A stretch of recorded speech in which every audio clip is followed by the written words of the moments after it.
morning, everybody, and welcome to Casey's Weekend Eats.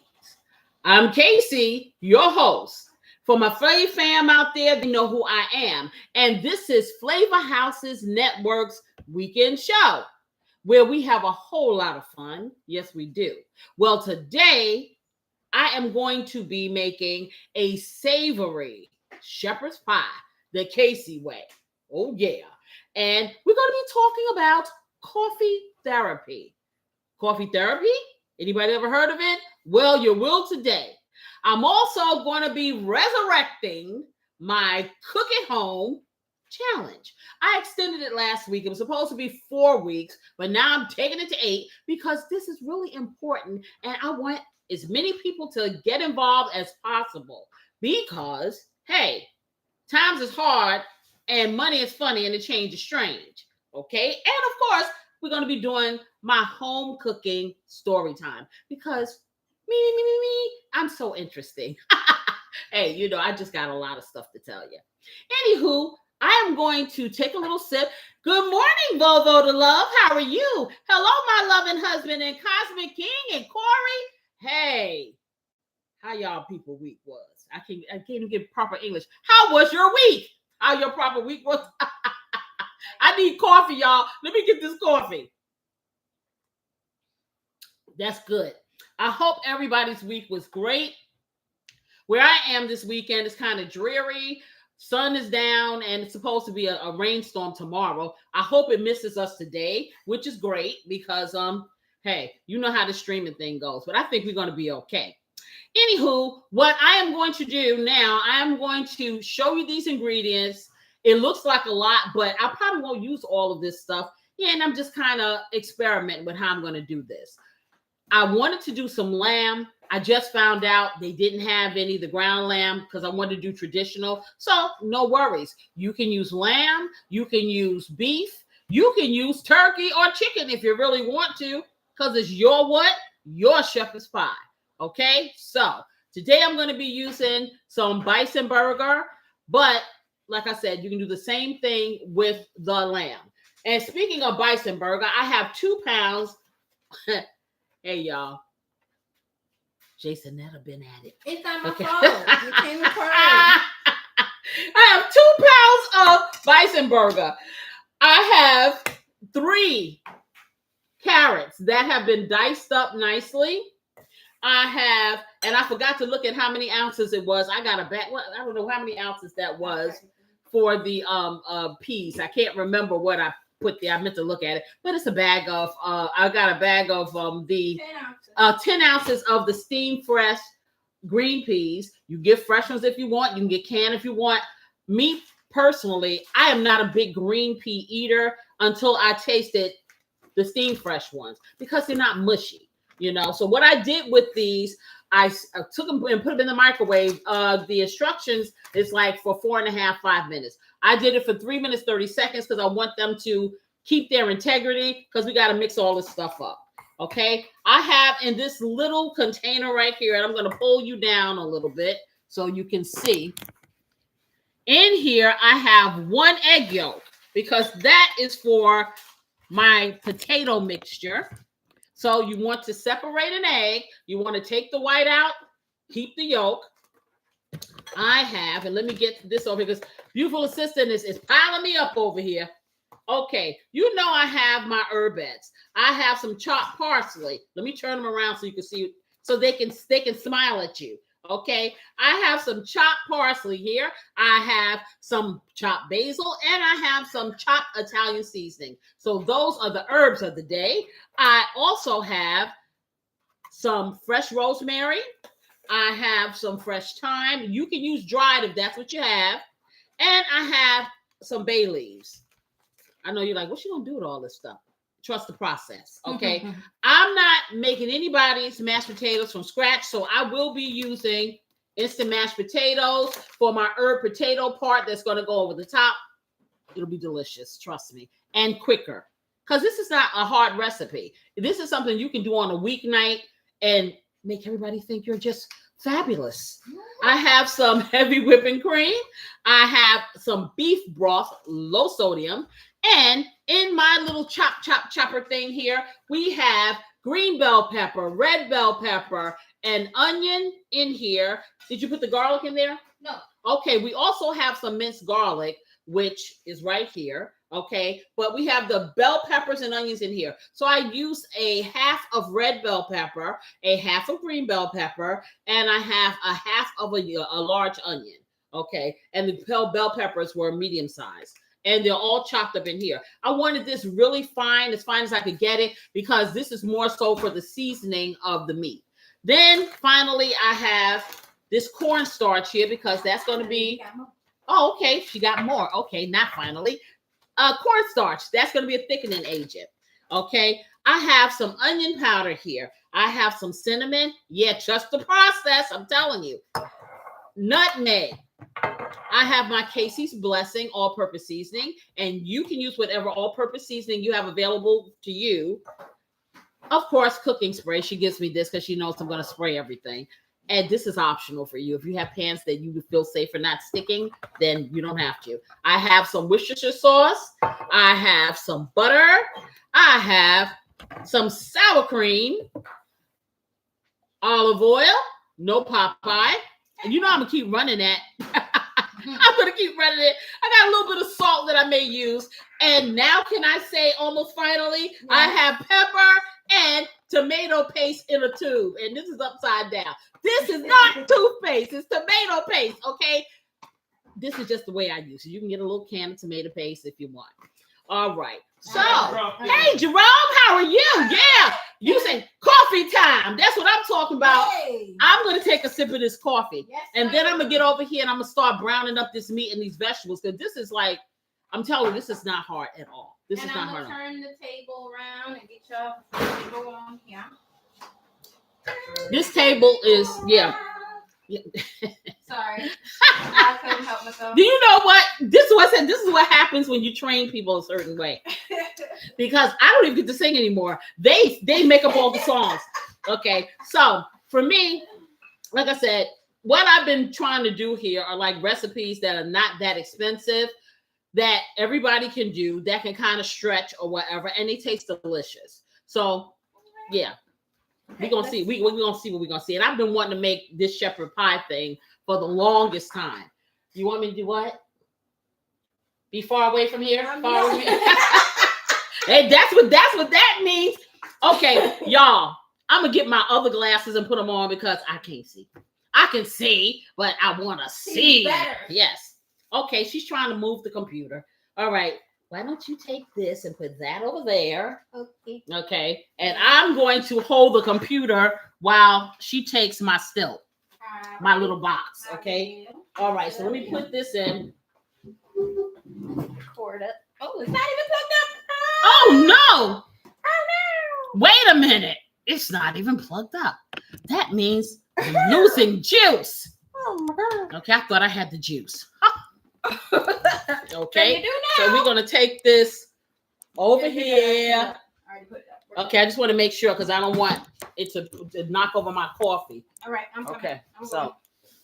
Yep. So let's move this over here. Let's take it over here. Just like that. All right. Okay. Lift it. Okay, just a second. All right. All right. Now we're good. Okay, there you go. Ooh. See, these are the things that you deal with when you're short and you don't have a big television budget. So you have to make do. So hey, what can I tell you?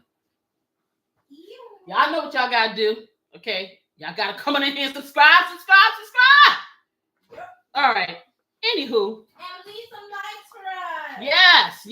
Yes. I have 6. And this is wobbling again.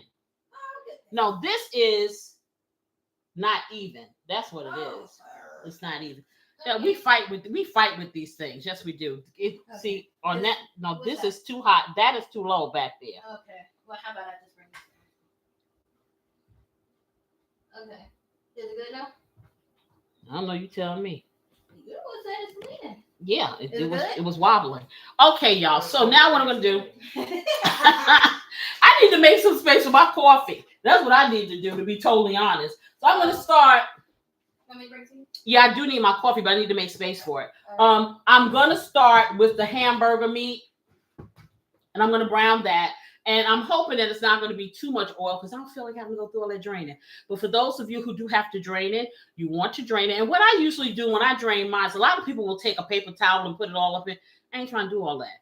Okay, because I don't want any paper towel residue nowhere near my food. So I will put mine in a strainer and just do it that way. Okay. And then some people don't take it out at all, but y'all know me. But because we have bison, which happens to be quite lean. Yeah, it's lean. The bison is lean, but it's not dry. See, that's the thing. And I'm gonna tell you, as long as they keep putting it on sale and it's about the same price as the regular hamburger meat, I will be buying bison. Okay, so let me grab this over here, and let me grab me some gloves. I'll get some. Corey probably can reach them from over there. Okay, so let me take the top off of this. Put that over here. Let me get this out the way. And get that water up so I don't get electrocuted. I think you guys probably don't want to see me get electrocuted today. Okay, we're not making fried Casey's. Okay, so I'm gonna take matter of fact, I'll just take the box. Okay. I'm trying to do the right thing, y'all. Okay, because I told y'all I'm not supposed to be getting my hands all with the soap. Yeah. Yes, exactly. So I'm going to take my skillet and I'm going to spray it. And again, it's not because I don't think this will stick, but you see how nice this skillet is? I want it to stay that way. So that's what I'm doing. Okay, so let me heat this up.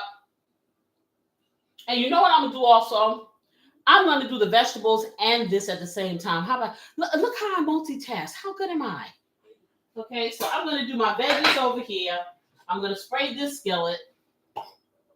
Now, I'm going to tell you, if you want to do it all in one skillet, you can. I'm that person. I don't want my food touching. I don't want all the stuff touching until I'm ready to marry it.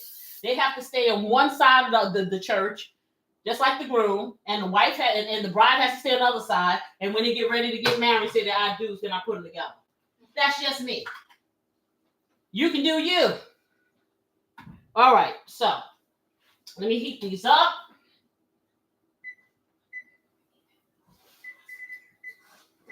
And I'm going to put it on like a 7. So that's like a medium for my cooktop, okay? Because these pots will get hot very quickly. And I think I'm going to do this one over here on a 6, so it's smaller. These stainless steel pots get very hot very quickly. And as I'm around here talking to y'all, what will happen is I'll turn around and you'll see smoke. And we don't want that. So, also, let me bring this over just a little bit, because I need to center it. And let's see. Lord, I'm going to tell y'all, this dress is so long, I need some high heels on. I need something, because Lord have mercy, I'm stepping all on top of this dress. This dress is way too long. Like, either I got shorter, you think? You have to measure. I don't know. I see 8 people and I have 5 likes. Can I get 8? Yeah, I hope so. I love y'all. Show me some love, y'all. Give a sister a break. Come on. All right, so these are getting hot. That's perfect. I'm going to take the hamburger and I'm going to start. See how I'm saying how quick it starts smoking? Let me take it down, because while I'm talking to y'all, my pan is smoking. I can't get this up. I'm going to put the hamburger in here. I'm putting the first pound in here. And I'm just going to break it up a little. Then I'm going to take half of this, because I don't know if I'm going to even need all of that. So I'll see. As a matter of fact, I'm going to do it all. I'm going to do it all, because if I don't use it, I'll find something else to use it in. That's for sure. Okay, so I got that going. Let me get this back over here before it loses its steam. And that's not what I want to happen. So I do need to wash my hands now because I touched that meat. Yep. I'm going to take it back up. See, this pan is nice and hot. So let me get my vegetables, which are over here. I tell you, I got so much on this table here until I can't find anything. Okay. Just donated $5. Jerome, Jerome. Thank you. See, this is what happens when people cook at home because they can have money to donate to me. Thank you, Jerome. See that's what family does. All of y'all, my flavor family, y'all take care of me, and I appreciate you. I really do. Okay, let me wash my hands, y'all. I'm gonna do it real quick because this stuff needs to be tended to. Okay.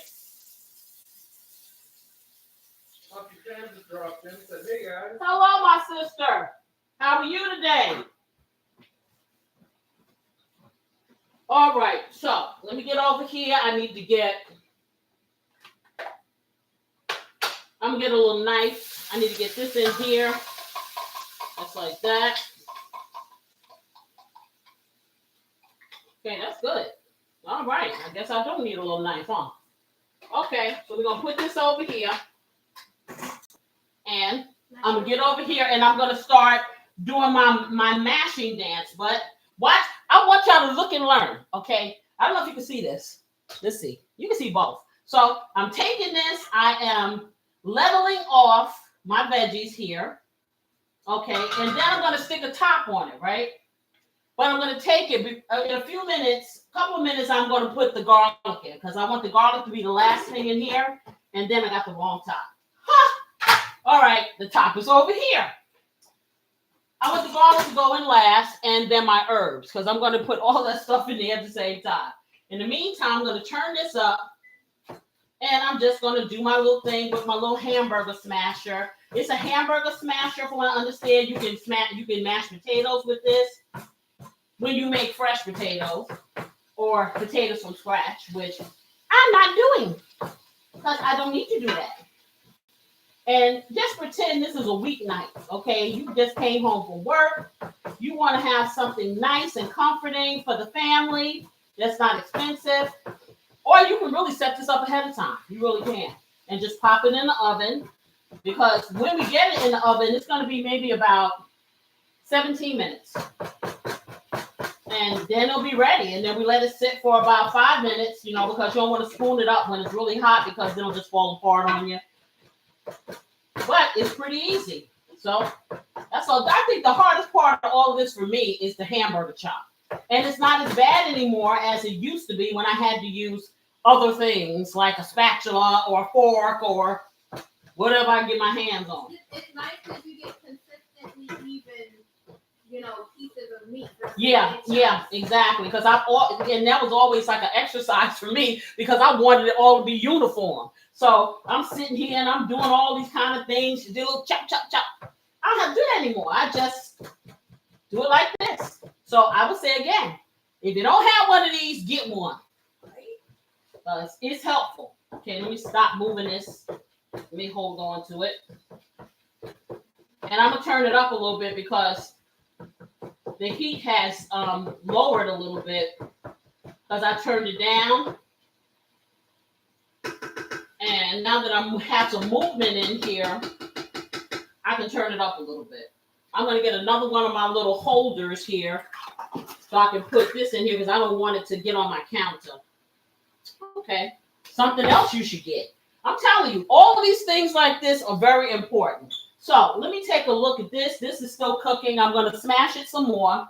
But what I'm going to do now, I'm going to take my herbs and I'm going to do my pinches. So for those of you who are new here, and a pinch is your index finger and your thumb. That's a pinch. I used to say forefinger, and it is a forefinger, but for those of you that want me to be medically correct, index. Okay, so that's what I'm doing with that. I'm going to get my minced garlic here. And let's see what else I'm going to put. Oh, I know what I need. What I didn't tell you guys, I asked beautiful assistant for, I think she forgot. Celery flakes. Celery flakes. Okay, celery flakes, or you can use fresh celery. Okay. Let's locate those. Yeah, I'll let her locate those, and I'll come over here and I'll keep smashing. Okay, I need it. Slide that on. Thank you. Okay, so I'm just smashing. Just like that. I am so excited to do this. I have been wanting to make one of these for like forever. I've never had this before. I've wanted to do it. And It's I just gonna wanted be good. to do it. You know, I've seen a lot of recipes or whatever, and I just wanted to make it my own, and that's what I want you guys to do. You get a base foundation of these things and you make it your own. So I have these celery flakes. So this is going to go in here too because they are dried, but they reanimate when they hit anything that has liquid, which, you know, the fresh vegetables do have liquid. All right, that's looking really good over there, just like I like it. Ooh, and I like it. Why am I thinking? I got chills up my spine every time I take one look at you. Y'all remember them, right? You don't know who I'm talking about, do you? Y'all look over there looking at me like I'm crazy. I like the way you comb your hair, and I like the stylish clothes you wear. Come on, Volvo. I know you know who this is. I know that song, but I don't know it. Okay. Well, I'm not going to tell anybody anything. All right, let me take this off over here. Check out my veggies. I'm going to put my garlic in. I'm going to be doing a whole tablespoonful of garlic. Okay, just like that. And I'm going to put a little bit of olive oil in here, which just a teeny bit because it needs a little bit of oil. And so that's about a half a teaspoonful of olive oil that I just put, and that's all you're using it for is the vegetables. You know, if you want to put a little bit of oil in there, the vegetables. Because for the hamburger meat or your lamb or whatever your meat is, unless you're using like a chicken or a turkey that doesn't emit oil or a lot of oil, you won't need it. I'll put a little bit more in here. Now I'm going to take this heat down on this too. I'm going to take this down to a high-low, and because I don't want my garlic to burn, and I'm going to. Oh, elderberries. Yeah, now it took her all that time to figure out. Oh, I thought it was okay. Yes, elderberries, but the group debarge. I'm fussing at her. I thought they were over there looking. No. Yes. Okay, I got one for you. I bet you won't know this. I'm not worried about a doggone thing. I'll take anything you bring. Although I love the sunshine, I still accept the rain. You won't know this because this is before DeBarge came out. Let's see. Cause when I'm in my lonely room and I just can't be with you, I tried everything that I could find in my mind, and there is no substitute. What is it? You. Oh, I call your name, girl. I bet you don't know that one. I could be able to remember it. But I will tell you, it'd be easy for you to figure it out. And I'm going to give you a hint, okay? It's kind of sort of like the barge, but before they were relevant. Think about it. Kind of sort of like the barge, but before they were relevant. So I'm over here stirring this here. You know, I'm doing double time. So let me get, I'm going to put a teaspoonful of the celery flakes. Yes, yes. Wow, you are on it. Yes, because one of the brothers from the bars was in that group first. Yep. Okay, I'm going to put a pinch of each one of my herbs in here. Remember, I have Italian seasoning. I have basil and parsley. So a pinch looks like this, and that's what's going in here. And this is still cooking because see, I'm going to let my meat cook until any oil is gone so I don't have to drain it. Okay, so we put this in. A pinch of each one. Yeah, you were absolutely right. See, I knew Volvo love would get it. All right. See, when I go on one of those name that tune game shows, I'm taking Volvo love with me. They said I listen to Sirius XM. Is that what that said? Oh, that's what it said. That's what they said. Yeah, so I guess that's how they know all these songs and stuff. Oh, shoot. Yeah, they must be playing the good stuff then because I'm like, wow. For you not to be that old. You know what I'm saying? You're not that old. And for you to know almost everything that I say, it's like you know it. I can count on you if nobody else. I'm going to put some more garlic in this. So I'm putting another half a teaspoon of garlic in here and a little bit more of the olive oil because this stuff is soaking this olive oil up. So all together, I'm putting about a tablespoon of olive oil, which is why I like to use cooking spray. Okay. Anyway, so this is going in here like that. All right, let me get over here to my burger because my burger actually, all of the oil has come out of my burger. And I can probably take that off the side, put it on to the side. Okay, let me see what we got going on here. Yep, my burger is done, done, and with minimal oil. So I don't have to strain this. I don't have to drain it. I just have to sit it over to the side. Oh, there's one little piece that's a little rare. Let me get that, smash that. But it's perfectly smashed, and there are no big lumps. There's nothing like that. So that's a good thing. Okay, looking good. All right, so let me get that over here. So this is what it looks like, and as you can see, I have no oil. No oil, none. So let me get that off, turn that off. I'm going to sit this on the back. I'm going to put the top on here until my veggies get done. All right. And let me just tidy up. Let me get this water ring off of my counter here because I had this top on this side. I should have brought my little top holder over to the opposite side. But, hey, we do what we can do. All right, so at this point, I'm going to take another sip of coffee, and I advise you take a sip of your tea, a sip of your coffee, whatever, because hey, you got to do this stuff. Yes, you do. Now, the next thing that I'll be doing is I'm going to take some of this rosemary.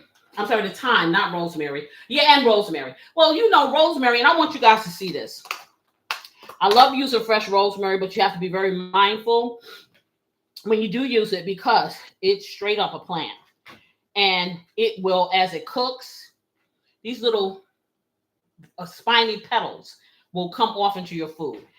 They don't really get that soft, guys. They really don't. So, I mean, if you eat it, it's not going to hurt you. And for me, it's just a bother because I don't want that texture in my stuff, So I tried to dig it out, and you can get these little things. They almost look like the covers for tea bags, and you can put your herbs in them. When you have these kind of herbs like this, and you just put the bag inside the food, and the fragrance can come out. I'm cheap. I ain't buying all that. I'm gonna dig it out. So same thing with the thyme. As you see, thyme looks like some little vine. So I'm going to take some of this, and I'm going to take this, and I'm going to stick it in the pot with my hamburger meat so it can steam through and get the fragrance. Okay, before it gets too soft, I'm going to take it out because I don't want to have these things there, but I do want the flavor. So that's what I'm going to do. So I'm going to stick that over in there while these veggies finish up. Just like that. And I'm going to do the same thing with the bay leaf because a bay leaf that bay leaf will cut you good. Let me tell you something. These bay leaves, and let me see if I can get it out of here. They have nice flavor, but especially the dried ones. Oh my goodness. They do not, when I say they don't want to lie down and play nicely, they don't. So I'm going to get one of these because they're really rough and you definitely want to pick them out. I'm going to take 2 big ones, okay, and put them in here. And I just want the flavor, the aroma. So question, what do you do when you have the crumbled bay leaves? Are those just no good? I wouldn't put any crumbled bay leaves inside my stuff because I want to pick it out. Because like I said, it's... so that little bag you were talking about, would it still be useful in there? Or... Oh, yeah, if you put it in the bag. And I guess if you were to... I guess, crush it up to maybe it would turn into a powder. I've never seen powdered bay leaves, but hey, if you have something that can really crush it up, I'd give it a shot. Maybe like a food processor. You know, something like that. I mean, that could really make it powdery, make it powdery. Then it would be more like a sprinkle. Right. You know, I'm just putting these herbs back in the fridge, guys. So I mean, hey, I say give it a shot. Anything is possible. I'm not gonna say it's impossible because I haven't tried it. But it sounds, put it this way, it sounds probable. Okay, so this is good. Vegetables are where they need to be. Let me put this over here. Okay, so just like that. So I'm gonna get all these vegetables, and now I'm gonna put it back in here. I'm gonna move these little things, these bay leaves and stuff. I'm gonna put them off to the side. Before I start stirring, I'll remove them. But I want to get my vegetables in here. And just as I said, those celery flakes are now soft. They've been reanimated. And I'm going to tell you, the smell is amazing. It really is. So I got everything sitting here in the center. Let me remove this.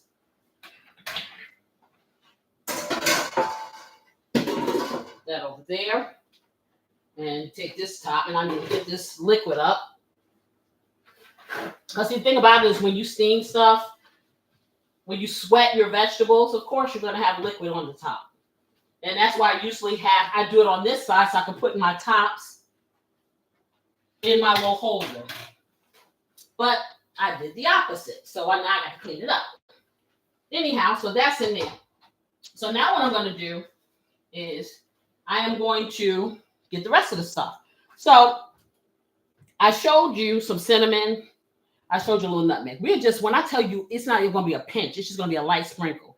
When you use these things like this and certain things like with lamb and stuff like that, and this particular pie, because this pie is supposed to be kind of rustic, it just heightens the flavor a little. It does not taste like you have Christmas or, you know, that's not the flavor. It really just heightens it. So I'm going to do not even a quarter teaspoonful. I'm literally going to do 2 sprinkles.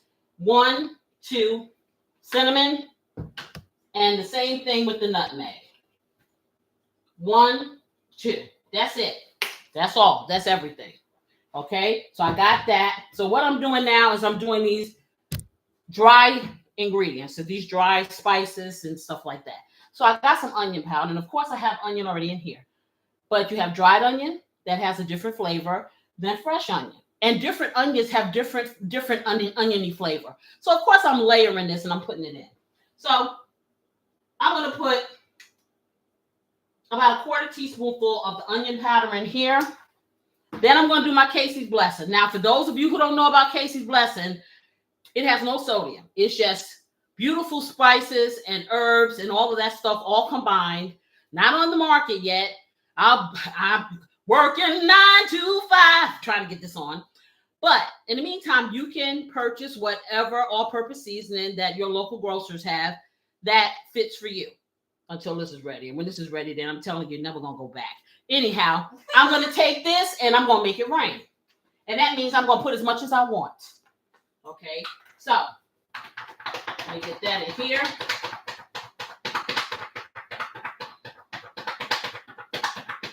Okay, and as much as I want is probably a tablespoonful. You might want to put a teaspoonful of whatever you have and, you know, just kind of adjust it. Okay, so now I have some pepper. I'm going to put a half a teaspoonful of pepper in here. Let me make sure I open it up the right way, because I open it up the wrong way, it's going to be a whole thing of pepper. Okay. That smells good,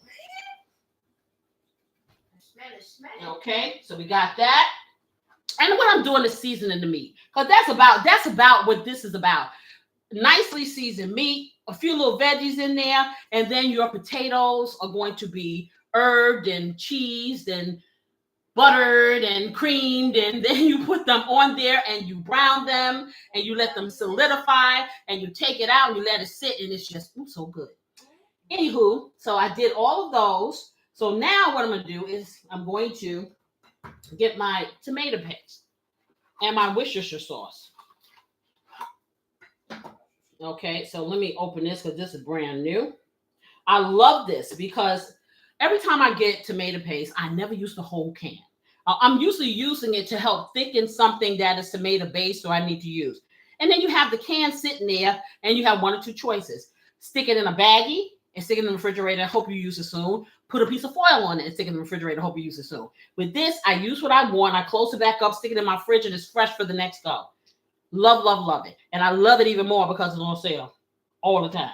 Because I think it's a secret and I think nobody knows yet. And when they figure it out, then I'm have to pay like 105. Oh my goodness. Let me tell y'all, I have to. I have to tell you this. Okay. I am an African American woman. No duh, right? But back in the day, we used things like hair grease. So there's something called Ultra Sheen hair products, and it's a hair grease, and we grease our scalps and stuff like that. And they had one that was for dry scalp, and it works really, really well.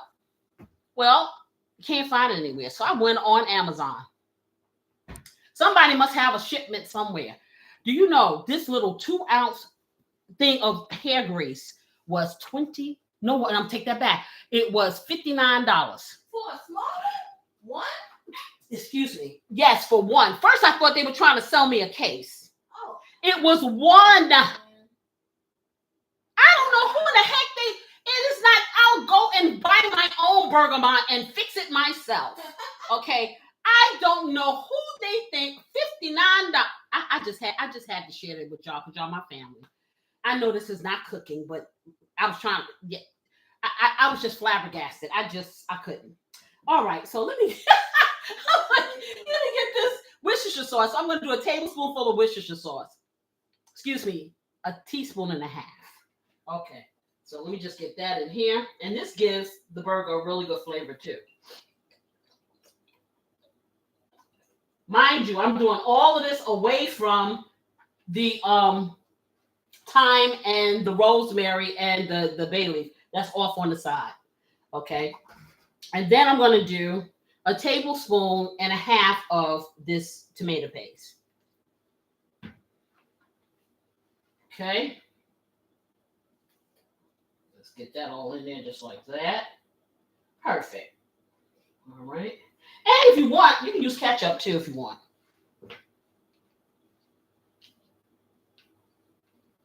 Okay, so we got that in there. And I need my beef broth.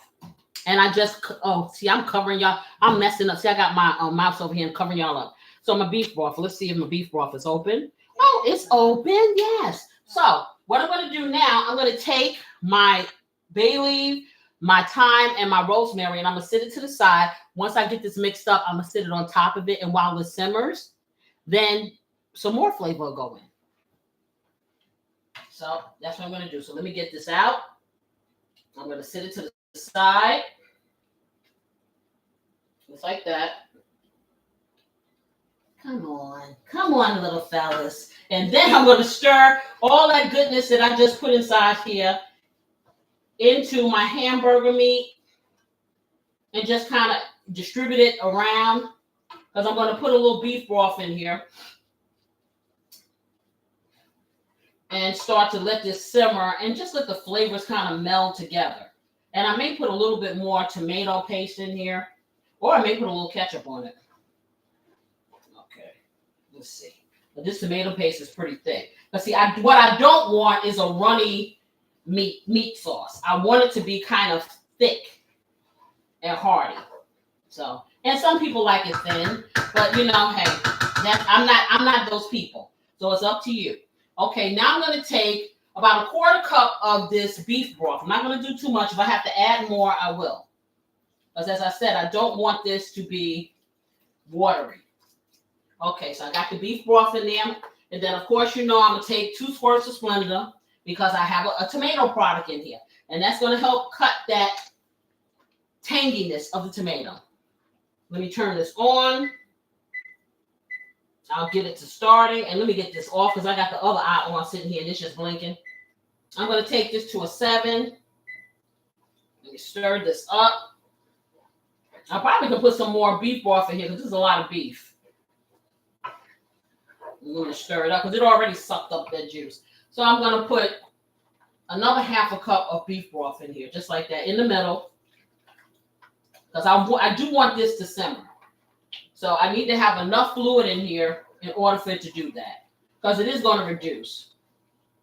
And this meat will suck it all up, suck it dry. I don't want it sticking. Okay. You could use maybe a little more. Got a lot of meat in here.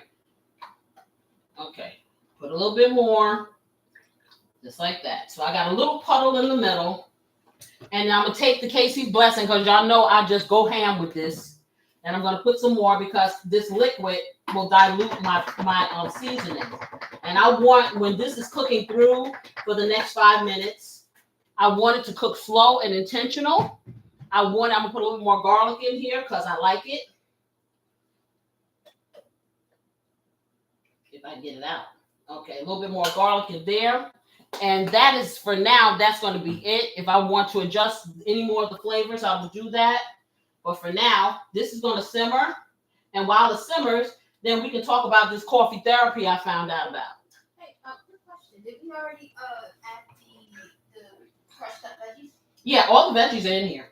So would you say it almost kind of reminds me of... I'm going to put some more in here, y'all, because I think that it's going to suck it up in 5 minutes. It reminds me kind of like a fancy, like, what are those called? Like sloppy Joe mix. Oh, kind of, yeah, but it's not. See, it's a little different than a sloppy Joe because it doesn't have a lot of tomato component. But I think I'm gonna put a little ketchup in here because I want it to have, you know, a tomatoey kind of flavor, but not all the way there. Okay. You know, so. I'll grab that for you. Okay, so I'm gonna put that over here. I'm gonna put a little bit of ketchup in there. I would put some more tomato paste in there. But hey, I can put some ketchup because I put, you know, a little bit of sweetener in there anyway. And the ketchup already has a little sweetener in it. You can use all ketchup if you want, or you can use none at all. It's up to you. It's about getting the base of this done. So while she does that, I'm going to move you back over here so I can talk to you about this coffee therapy. Okay, let me get you back. Okay. Back together again. All right, I'm gonna take a little bit of ketchup, just a half a teaspoonful because it's already bubbling. I'm gonna take a half a teaspoonful of the ketchup and put it in and stir that in, guys. And then I'm going to put my thyme, my rosemary, and that bay leaf off to the side, right on the top of this mixture. Just sit it right on top. I'm not gonna stir it in. I just want it to sit there so it can permeate through this as it cooks. I'm going to put the top on here, just like that. And then I'm going to come in. We're going to have a little talk. Yes, we are. I'm going to get my coffee and my mouse in case I need it. Okay. And believe it or not, you would think, how does she find coffee? Child, let me tell you something. As I am doing these shows, I am finding so much. You would not believe it. I am not making this stuff up. This stuff exists. Okay. It's just crazy to me that it does, but it does. And that just goes to show you how coffee, like they said, coffee is more than just a drink. It's a movement. It's a movement. It is a movement. It really is. It's a movement. So, this blasted dress is just too much. What is so funny? He said, hope it's not about me. Who said that? Okay, you know, I got a studio audience over here that is so crass. Let me get my coffee, please. I mean, well, coffee is well known for that. No, for some of you. Yeah. Okay, for some of you. I'm going to turn the pot down. I'm going to turn it down to a simmer, guys. And I'm going to do maybe 5 minutes. Okay. So let me turn it down. And for me, that'll be low. I'm not listening to y'all. Okay, so I'm going to put this on. I'm going to do 4 minutes. Because it is cooking rather rapidly. And I do want it to reduce. So it could be kind of, so the sauce that I just made can absorb into the hamburger or your meat. And I'm going to tell you this is another quick way you can do this too. And the next time I make it, what I'm going to do is I am going to use some onion soup mix. That's going to be a lot of flavor. and I can omit some of the other stuff. We're gonna make it quick, fast, hurry. Anyhow, let me put my coffee back on the heater because it's getting hot. Getting cold. Yeah, it's hot in here, but yeah, my coffee is getting cold. And let me expand this again because I've closed you out and I can't get you back. Okay, yeah, come on over here, technical assistant. I made you so small I can't see myself. And you know, Jerome, your little fox sitting up here laughing at me. Okay, your little fox is laughing at me. That's why you gave me the $5 because you wanted to have this cartoon character laugh at me, right? I see. Okay, I feel you. I understand. You say you pay for your laughs. Let me let me get these glasses so I can tell y'all about this stuff. Okay, so coffee therapy. I thought about it. I said, what can I talk about coffee today? I said, I wonder, do they have things like coffee therapy? And I'm thinking more so like maybe a massage with some coffee product.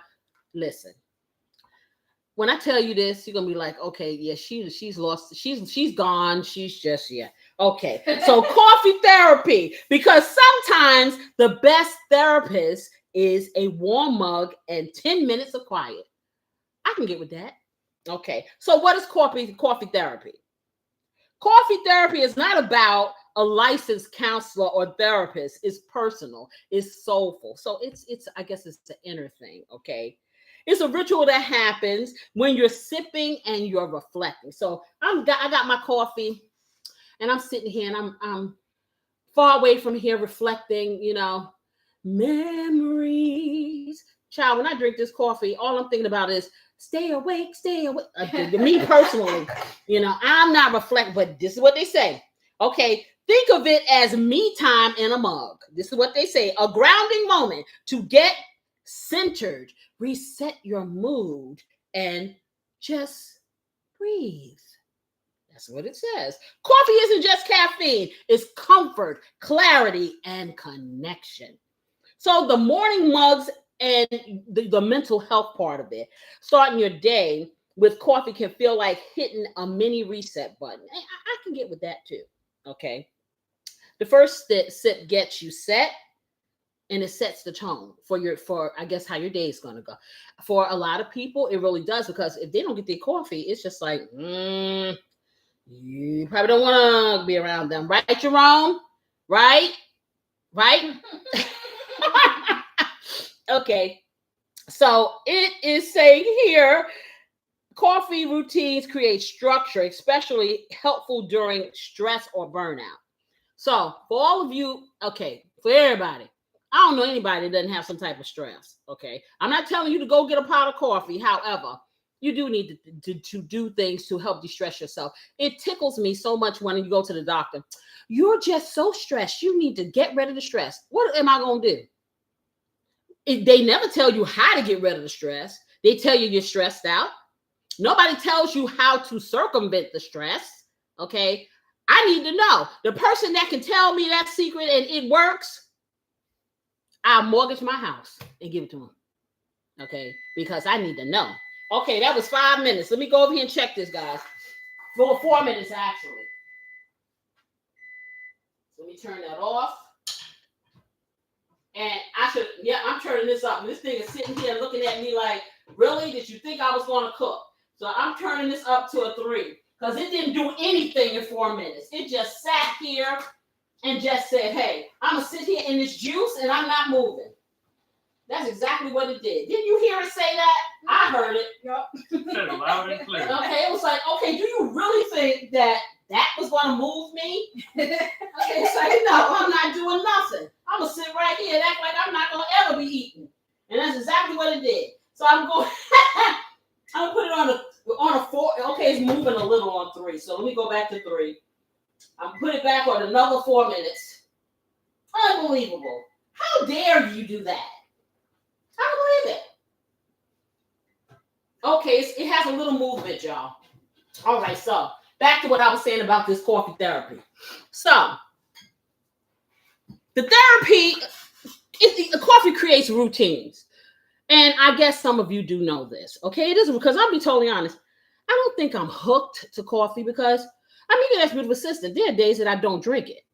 You know, I more so drink coffee when I am at my 9 to 5, and that, I'll be totally honest, because it curbs my appetite.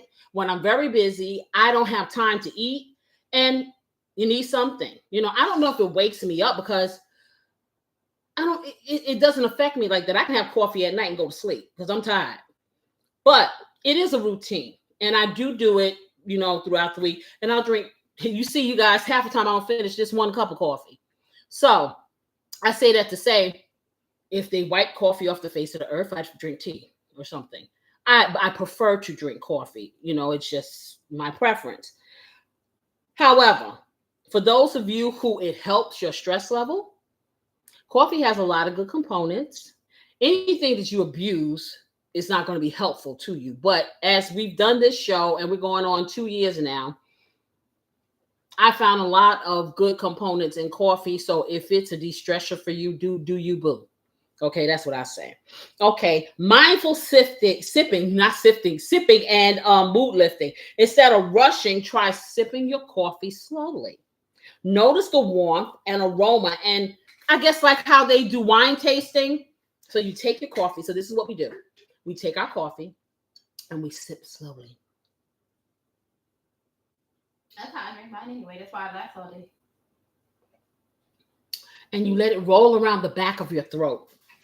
So you can smell the aroma. I got instant coffee. I ain't got all that mess going on, child. But anyway, yeah, for those of you who got all that good stuff coffee, like my friend Jerome, yeah, he probably can do that.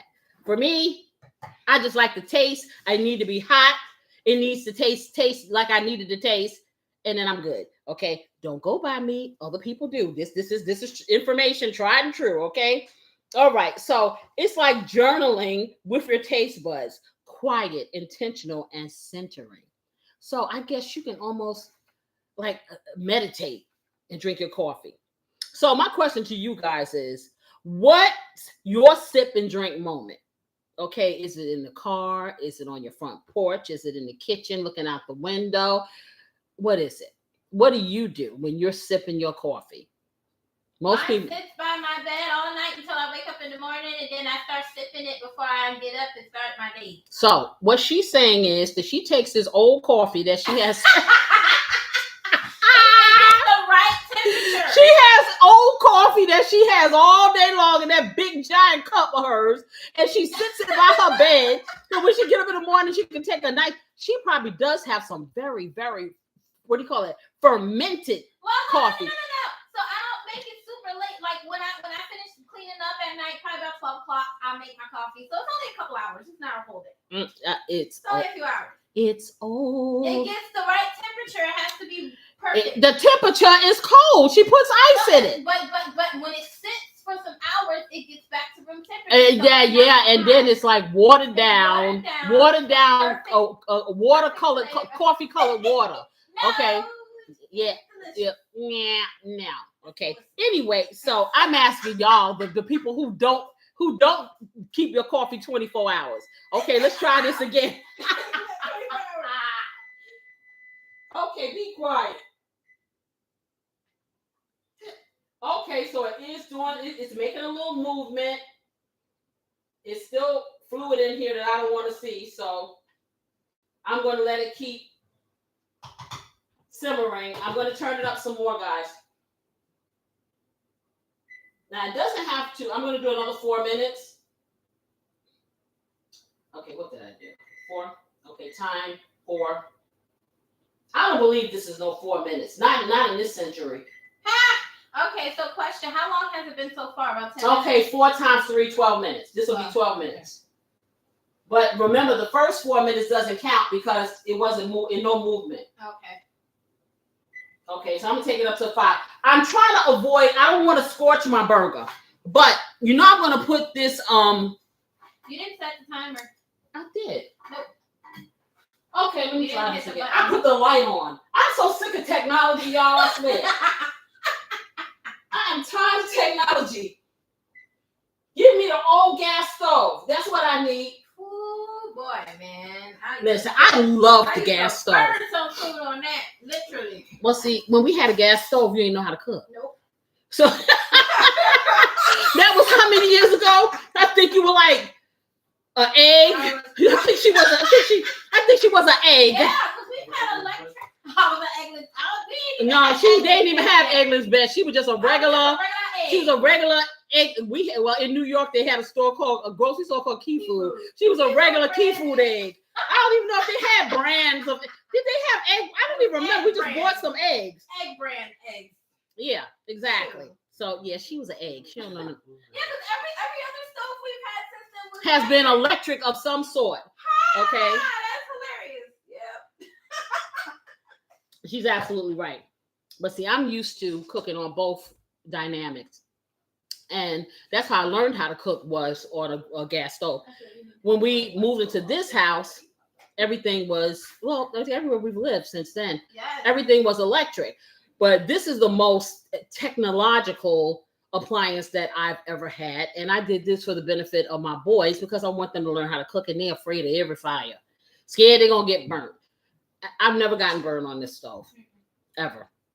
And I've gotten cut on this stove. I got cut on this stove because there's a bottom drawer here, and there was like a sharpness underneath the lip of the drawer, and I just went in there ripping something out and didn't realize it. And so it wasn't the stove's fault. It was my ignorance for not trying to lift something from underneath a heavy cast iron. It's a long story, but the stove is really good. I like it because when I remove the pots, I can put my hand on that stove top and it doesn't get burnt.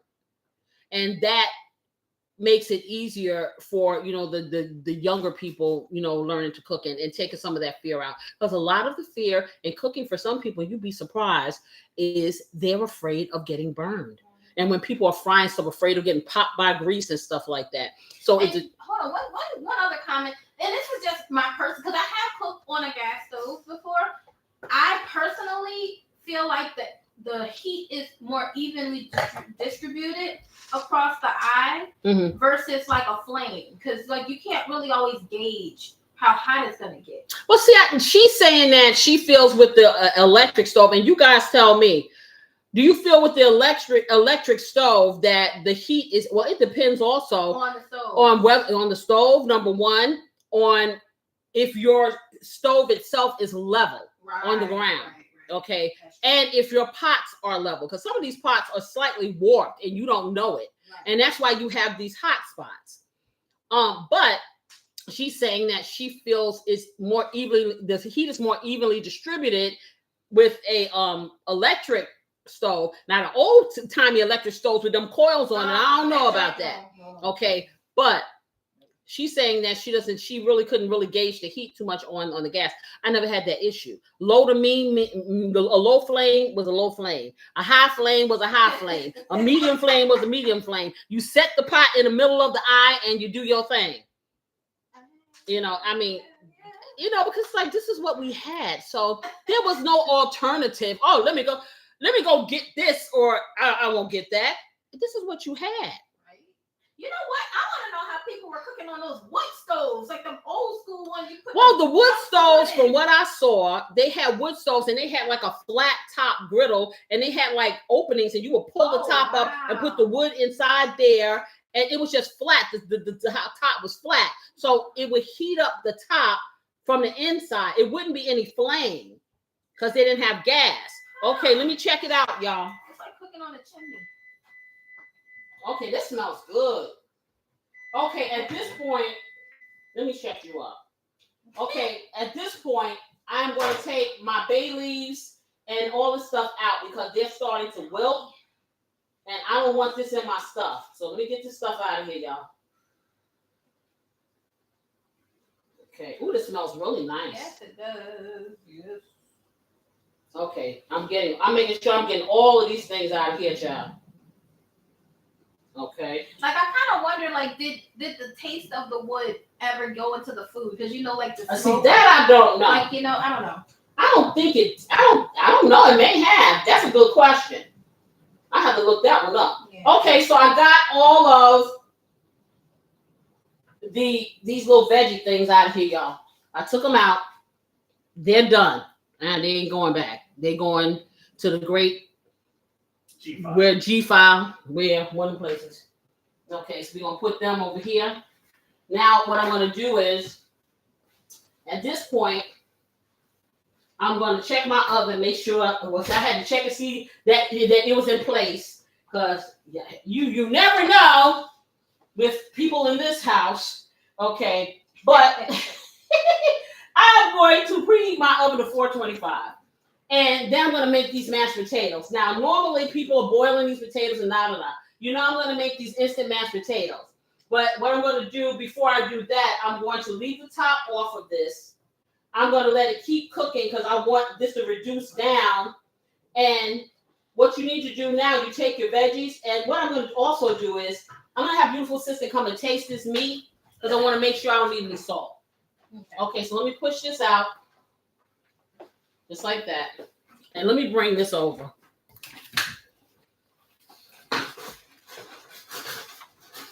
Oh, and just to close about the coffee, this is what they say you should do. If you want to have a ritual, you can really just make it special. You could have a coffee area that you sit. Some people have like little tables and stuff that they sit in the morning and drink their coffee. And, just kind of look out over their back porch or whatever, or if you have a terrace, or if you don't, just sit near the window or whatever. And just... Sorry. I would add a little salt and maybe like a squirt of Splenda. Okay, little salt and a squirt of Splenda. That's what she says. That comes from the expert, my tongue in her mouth. Okay, that's what it comes from. Don't get it twisted, okay? That's because she really is a good student. Bringing that to the forefront, I will be starting to give live cooking classes. Okay, so anyone who's interested, hit me up. I'm going to put my email address inside my lives or the stuff on my website or whatever. And you can see, if you go to my channel, you'll see, you can find my website there, but I'm going to put it there. Not my website, I'm sorry, my email address. And we can set up a time and you tell me something you want me to cook, and we'll walk it through together. And I guarantee you, when you finish, you will be happy. Okay. You will not be afraid anymore. And then we're going to take pictures and we're going to show you off. Oh, yes, we are. You're going to send your stuff and I'm going to show you out because all of you are capable. Okay. You want to have this skill, even if you don't use it all the time, but you want to have it. It has been lost. A lot of this cooking has been lost and it's left us dependent. And I don't want anybody out there, I care about each and every one of you, to be dependent on anything. Okay, so hit a sister out. Anyway, let me go over here because I'm going to do these potatoes and I'm going to bring y'all back. Okay, let me check this. See, it's sticking up. What I was saying about the vegetables that I'm going to put in here, she said to add a little bit of Splenda, so I'm going to do that. So I only did 2 squirts. I'm going to do 1 more. I'm going to put a little salt in here, just a pinch, because everything I've done thus far has been no sodium or low. Okay, so I'm just going to do a little sprinkle of salt. I'm going to have her come back and taste it, and then I'm going to tell you about the carrots and the peas. Because see, the thing about it, it's important for this meat to be highly seasoned, because you got to realize once these potatoes get on here, it's going to take up a lot of the flavor. You want to have a balance of flavor or it's not going to taste good to me. Okay, so we layer flavors. That's how we do here. Yeah, and that's what I do. And I think that is what, like I said, I'm not reinventing the wheel. Some of the things that I cook, I just kind of come up in my head. Most of the things that I cook, everything that I cook, I Casey-ize it. That's what I call it. So I'm a little more salt. She's gonna put a little bit more salt. See, I'm really light with the salt. But everything that I cook, I Casey-ize it. So it's not like, I invented fried chicken. I invented a shepherd's pie. I invented anything like that. There are some things like combinations of foods I will come up with. There are recipes that I have done here that you won't get anywhere else because I made it up in my head. But I will tell you this. It is my philosophy. She's over there eating up my stuff. Can you turn it up? I'm turning it up to a 7 because I wanted to reduce some of that liquid before I put the vegetables in. But as I was saying is, over the years, I have cooked so much, and my sisters, my little sister will tell you, she's not in here today. I am a concoction queen, and I've always experimented with flavors and textures and all these things and ingredients to come up with things that were delicious, and I never really looked at what I did as something special or different. It was just something that I did, and it was enjoyable to me. Now I'm at the point where I realize that truly I am a culinary chemist because I don't taste any of this food. I really don't. I allow, beautiful sister to taste it only because she has, over the time of watching me and learning through her own skills, what I want to taste, what I'm trying to do, the vision, because if I taste all of this stuff, then I will not eat. Right. And yeah, I know you're like, okay, look like you eat a lot. Yeah, well, yeah, it can look like a whole lot of stuff, but anyway, I won't eat. So I don't taste like a lot of chefs or cook. They constantly I don't do that. I usually and 9 times out of 10 when I do make something, it's just the right combination. I know what flavors will meld. Even though it may seem crazy to you guys or whatever.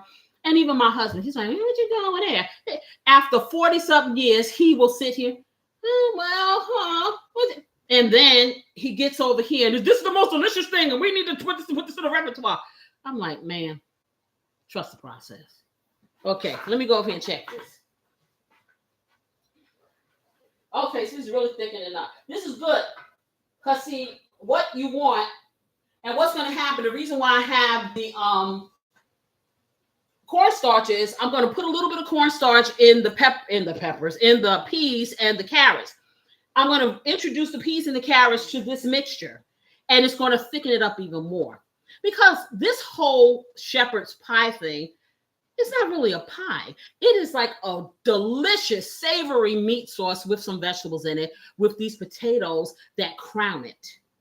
And then you have all these dynamics of flavors when you kind of dip in and you put it there. Now, some people don't add cheese. I have cheese lovers here, so I'm adding cheese to my mashed potatoes. And it's going to be really good. So, as I said, trust the process. Let me get over here. Let me bring y'all back over here. But first, I'm going to move some of my stuff out the way so I can have some space. Okay, I don't need this. I need that. I do need this. I don't need this. I'm going to keep this. This needs to go. Need my herbs. Because I clean up as I go along. Okay, so let me I'm putting it in the wrong place. Let me get this up here. And I do need, what I do need and what I want to use, and you don't have to, is I'm going to do a little smoked paprika when I put my potatoes in. And this is optional. Okay, this is going real good. It's really thickening up. Wow. Okay. I got enough tomato base in here, though, don't I? Yeah. Yeah. Because I don't want it to be sloppy Joe. But you know what? If you like sloppy Joes, you can make a sloppy Joe and put that into your make it with that kind of taste. You know what? That could be one of your leftover ideas. Exactly. If you have too much meat sauce, you could definitely make a little casserole with it, like that. Okay, so I'm preheating my oven to 425. That's what I said, right? Yeah. Okay, 425. Because you're going to cook this pretty fast. It's only going to be in there about 15 minutes. It's only heating up the potatoes. Now, my potatoes are going to be done, so that's why you do that. Okay, so I have everything I need here. Let me get my little peas. And see, my peas have nice texture. And so do my carrots. So I pre-cooked this. So it would be where you can stick a fork in it, but it's not mush. Okay, I have my potatoes. So I have a family size, and I think that's going to be enough. But I have another one just in case. Let me move this. I'll get my tomato paste out the way. And what I'm going to do, I think instead of me putting the cornstarch on here, because I don't think I'm going to like that look, I'm going to make my little mixture with the cornstarch in a cup and introduce it like I do my quick roux. That's what I'm going to do. Okay, so yeah, that's looking good. Okay, let me get this out the way. Let me get a cup.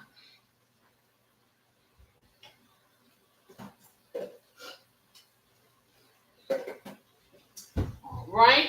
I'm going to get, and I'm going to use a little bit of this beef broth to mix with the cornstarch for the fluid because I want a little paste. That's really nice. Really nice. Okay. If you want, see, you know, in this house, they're looking at me, heat. And I'm not talking about the kind for your body. Hot heat. See, I'm not thinking about Corey because Corey's not going to have, he's going to have ulcers with the heat he eats. Everything is heat. Okay. Not everything. Yeah, pretty much everything. If I let you get a piece of cake and put some cayenne on it, you probably eat it. Absolutely not. Oh boy. Anywho, so let me get my measuring cup so I'll get the right measurement for these mashed potatoes. And I'm going to be using, that's what I need, some chicken broth. Because I like to make my mashed potatoes with chicken broth. Even though it's going to be seasoned for this, I like my mashed potatoes with chicken broth. I would use the beef broth, but beautiful sister said, but it's going to make the potatoes dark. So I'm not going to do that. Corey, can you assist me, please? Okay, I just need you. Well, matter of fact, you just hold the cord. I'm going to bring this over. I just want to make sure the cord doesn't disconnect. Okay. Just like that. Okay, you can put this back.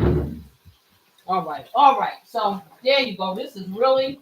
Oh, and the pan that I'm going to use, the baking foil pan, the foil pan.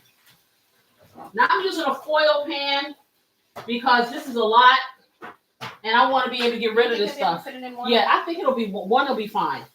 Because I'm just making. Actually, this is just lunch because tonight on the Love Rhythm recipe, oh baby, you need to look at that thumbnail. That thing made me want to drool. I found some boneless beef ribs. I was gonna get like the short ribs, but I'm like, why would I pay $10 a pound for a bunch of bones when I could get the boneless ones? Okay, yeah, this is doing good. See, this is perfect. Okay, so let me turn this down all the way to a low while I tell y'all about my ribs. So I got the most beautifully marbled beef boneless ribs. And if you take a look at that thumbnail, what you see there when I cook them, ooh, child. So we're doing that tonight for the Love Rhythm recipe. And our topic to pair with that is it love or is it just the moment? Let that roll around, marinate in your head until 7:30 at night. You need to come on over there because it's going to be a good one. I'm going to have the lovely beef boneless ribs with the delicious gravy. Then I decided, hey, I wonder what it would taste like if I took 2 different types of cabbage and wedged them and then seasoned them with spices and herbs and garlic and balsamic vinegar and all that good stuff. And then bake it in the oven, roast it in the oven. That's going to be a side. And then I'm going to have a lovely curried rice to go with it and some sweet potato cornbread. Y'all don't want to miss this. Trust and believe. So you want to hurry on down to Hardee's. No, you want to come on. You want to come on to this live tonight, the Love Rhythm recipe, 7:30 p.m. Eastern Standard Time. And talk to me. Yeah. All right. So let me get, like I said, I'm going to get a fork because I need to stir that up. Let me get one of my plastic forks. Okay, I have this still in here. Now, this is still on, but this is on low because almost all the fluid has sucked up into that meat, which means that meat is on point. And I see 9. Oh, 9 went away, so we back to 7 again. I guess I wasn't interested enough for them. I don't know. Go figure. I think I'm interesting. What do you think? Yeah. Anyway, so I'm going to put a little bit of the cornstarch in here in the cup. You can put it on the vegetables and it'll work the same way, but I just don't want to take the risk of the vegetables having any residue. So I'm putting it in here. And you can do this with flour too if you want. So I'm doing about a tablespoonful of cornstarch because I'm not trying to make it so thick until you have to cut it with a knife. Okay. But I want to have, like I said, some substance to this meat because that's important. So let me do that. I'm going to put a little bit of this beef broth in there. And I'm going to stir it because I need this to be a paste. And if it's not a paste, that means I need to put some more in here. And it's not a paste, so I'm going to put some more. See, the one thing about the difference between this cornstarch and flour pastes up really good, really quickly. Cornstarch, not so much. And I really don't use cornstarch, but I bought it for the spicy chicken lo mein for that recipe. And so I don't waste stuff, so I'm going to use this until it's gone. I'm making a mess. Okay, I got it on the vegetables anyway, y'all. Oh, Lord. Okay, let's see. So now, this is thick. Let me pour some more of the liquid on here, and then I'm going to show you the consistency of it. So far, I've done like a tablespoonful of this beef broth in this cornstarch. And I don't want it to get too thick, because see, cornstarch, like I said, it's a different dynamic with this cornstarch. It doesn't have to be really thick in order for it to thicken stuff. So I just need it to be a little creamy, this is what I got. Okay, so if you can't see. It's too deep. It's too deep. So let's see. Let me clean my hands, because I've sat here and got cornstarch all in my vegetables, what I didn't want to do. Okay, and I got cornstarch all over here. I got cornstarch everywhere. Okay, so let me just rinse my hands off. I'm not going to put soap on there. Just want to get this white cornstarch off. And I want to wipe my table, because y'all know I can't stand all this mess. Okay, just like that. And can somebody do me a favor, because I'm getting kind of hot, because I got the stove on. Yeah, turn the AC on, please. Yeah, I turned it off, y'all, because it got kind of cold the other day. I couldn't take it. It's like if either it's cold or it's hot. It's never. This time of year is so weird. It is weird. It is. Degrees in the daytime and then 49 at night. Yeah, there you go. Because I'm telling you, man, it was so cold in here the other day. What was it, Monday outside? It was Monday, and Monday was supposed to be kind of warm, but it was so cold in my house, y'all, until I thought that I had left the AC on like 10 degrees. It was not on. It was cold. It was cold. It was cold. And it's not me. I'm not anemic. It was cold. I'm like, what in the world? So what I'm going to do now, I'm going to make these mashed potatoes. So when I put this vegetable in here, it's not going to take but a minute to thicken up, and then I can put it together and stick it in the oven. So let me get this. Got the little pot there. Now, the instructions say to add 4 cups of liquid to this. Once you do the 4 cups and it comes to boiling, you just mix this in here. And I see 8 people. Can I get 8 likes, please? Thank you. That's why I feel like I'm on TikTok. This is why I don't do TikTok, because the whole time you feel like you're an auctioneer. Can I get 8? Can I get 8? Can I get a smile? Can I get this? And that's what they do. I don't have the time or the inclination. I'm like, if you want to spend time with me, I want to spend time with you, for real. If it's 2, 3, or 300. So for real. So let me get this. I'm going to get my chicken broth, and I hope I got 4 cups of that. You should. Yeah. I should. We have another container here. Okay, so let me do 4 cups. I think this is only 3 cups, this thing. No, it's 3,200. Is it 4? That's 4 cups. Okay, let's see. And so we just put it here. Like I said, you can use water if you want. I'm all about the flavor, guys. Now that's 3. I'm not feeling like I'm going to get, I may. Let me see. No, she's right. A little over 4. Okay, so that's in there, just like that. Now, I want my potatoes to be kind of stiff, because I want to be able to spread them. I don't want them to be runny. So if I have to put a little extra of these mashed potatoes in here to make it kind of stiff, then I will do that. Okay, I'm going to turn this on, but first I'm going to season it up. So I'm going to put a little garlic in these potatoes. Half a teaspoon of garlic. I'm going to put some Casey's Blessing in these potatoes. Why? Because it tastes good. I'm going to take these potatoes and I'm going to put a little onion powder in these potatoes. Just like that. Just a half a teaspoonful. I'm going to take these here potatoes and I'm going to put my herbs in here. So a half a pinch, not a whole pinch. So not a heaping pinch. I'm going to do the basil and the Italian herbs. And I'm going to do a teeny tiny pinch, like I got teeny tiny fingers. Okay, teeny tiny pinch, okay, of both. That and Italian herbs. Is this the right one? Yep, I need to get some more. I'm running out.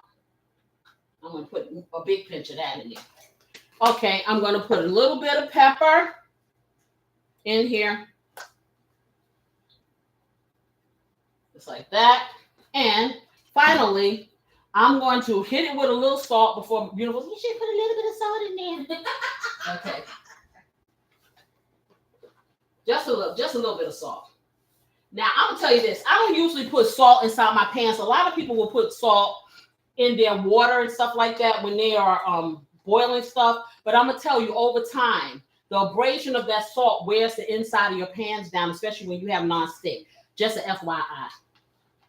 Okay, they don't tell you that. Them people who are on TV who can afford to buy all them pots over and over again, they don't tell you that. Okay, I'm telling you from experience. So, heed my word. Okay, I'm going to get a clean spoon over here, and I'm going to turn this on, and I'm going to bring it to a rapid boil on high. That should take a couple of seconds. Okay, let me get this open. Now, it's supposed to be, oh, there it is. I'm about to say it's supposed to be easy opening, but it wasn't doing that for me. So, I'm going to get that and sit down on the side, and I'm going to get my cheese. So, today, because I have so many different cheeses in here, I'm going to go eeny, meeny, mo, and I'm going to take, and you can use whatever kind of cheese you want if you want to use cheese. Okay. I'm going to use my quesadilla cheddar and Monterey Jack and some mild cheddar. Okay, just like that. All right. Let me just stir this a little because this is on low simmering, but I'm keeping the top off because I don't want it to emit any more juices. And I'm going to take my pan and I'm going to spray it so it can be ready to get all these nice little ingredients in it. Just like that. Okay, have that sitting here ready. Because like I said, I'm just making this for lunch. I didn't finish my sentence because we're having such a robust meal for dinner.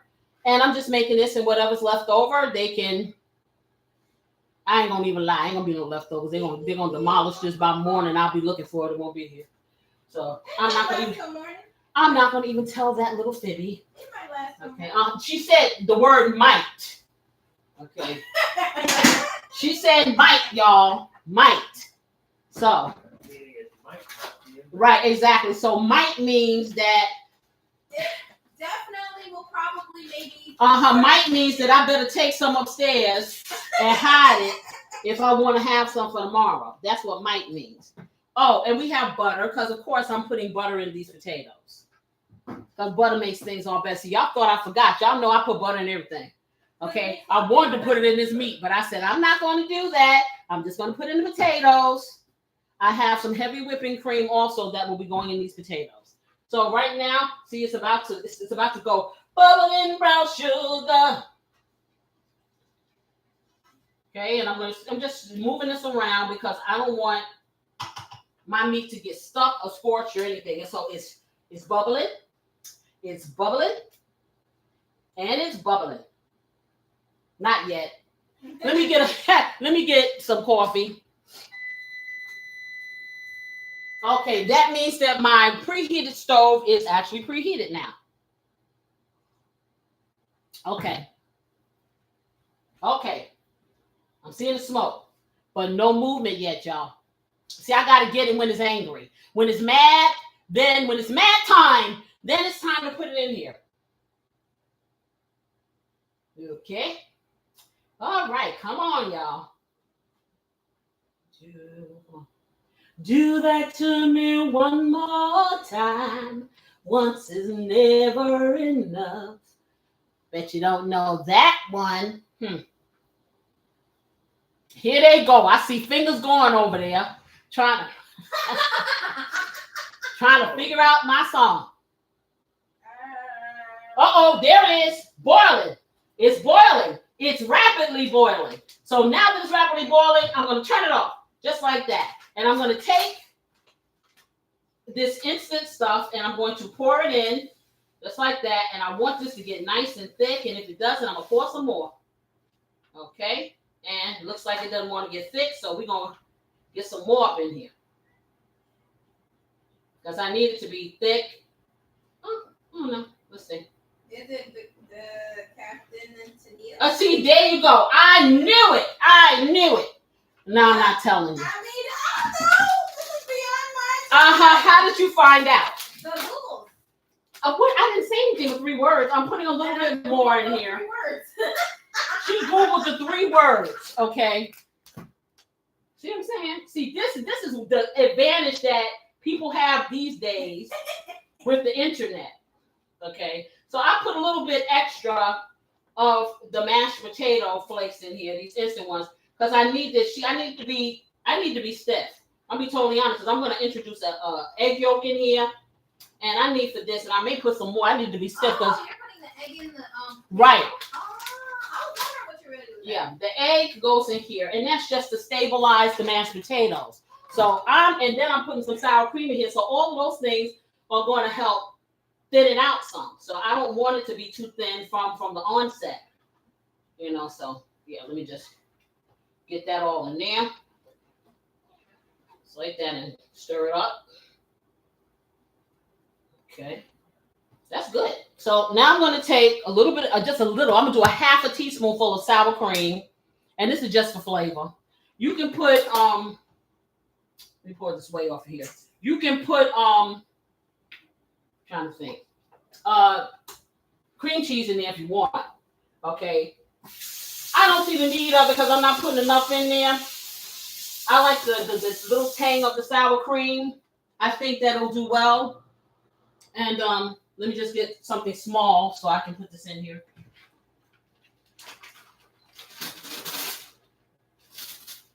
Okay, I guess I'll dip a little bit with. I thought I had some sour cream that was squeezable sour cream. Okay. Yeah, so yeah, see, this is kind of loose. I don't like this kind. But I'm just gonna put a half a teaspoonful of sour cream in here. Because see, this is real loose. I like the squeezable one, but obviously it must have gotten used because, yeah. And I'm going to put some butter in here.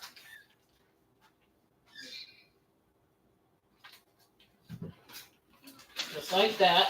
I sure hope that you guys are having a good time over there. Always. There's always a good time when we can eat. Mm-hmm. Okay, so I'm putting about this much butter in here, not a lot. Because like I said, I don't want it to be watery.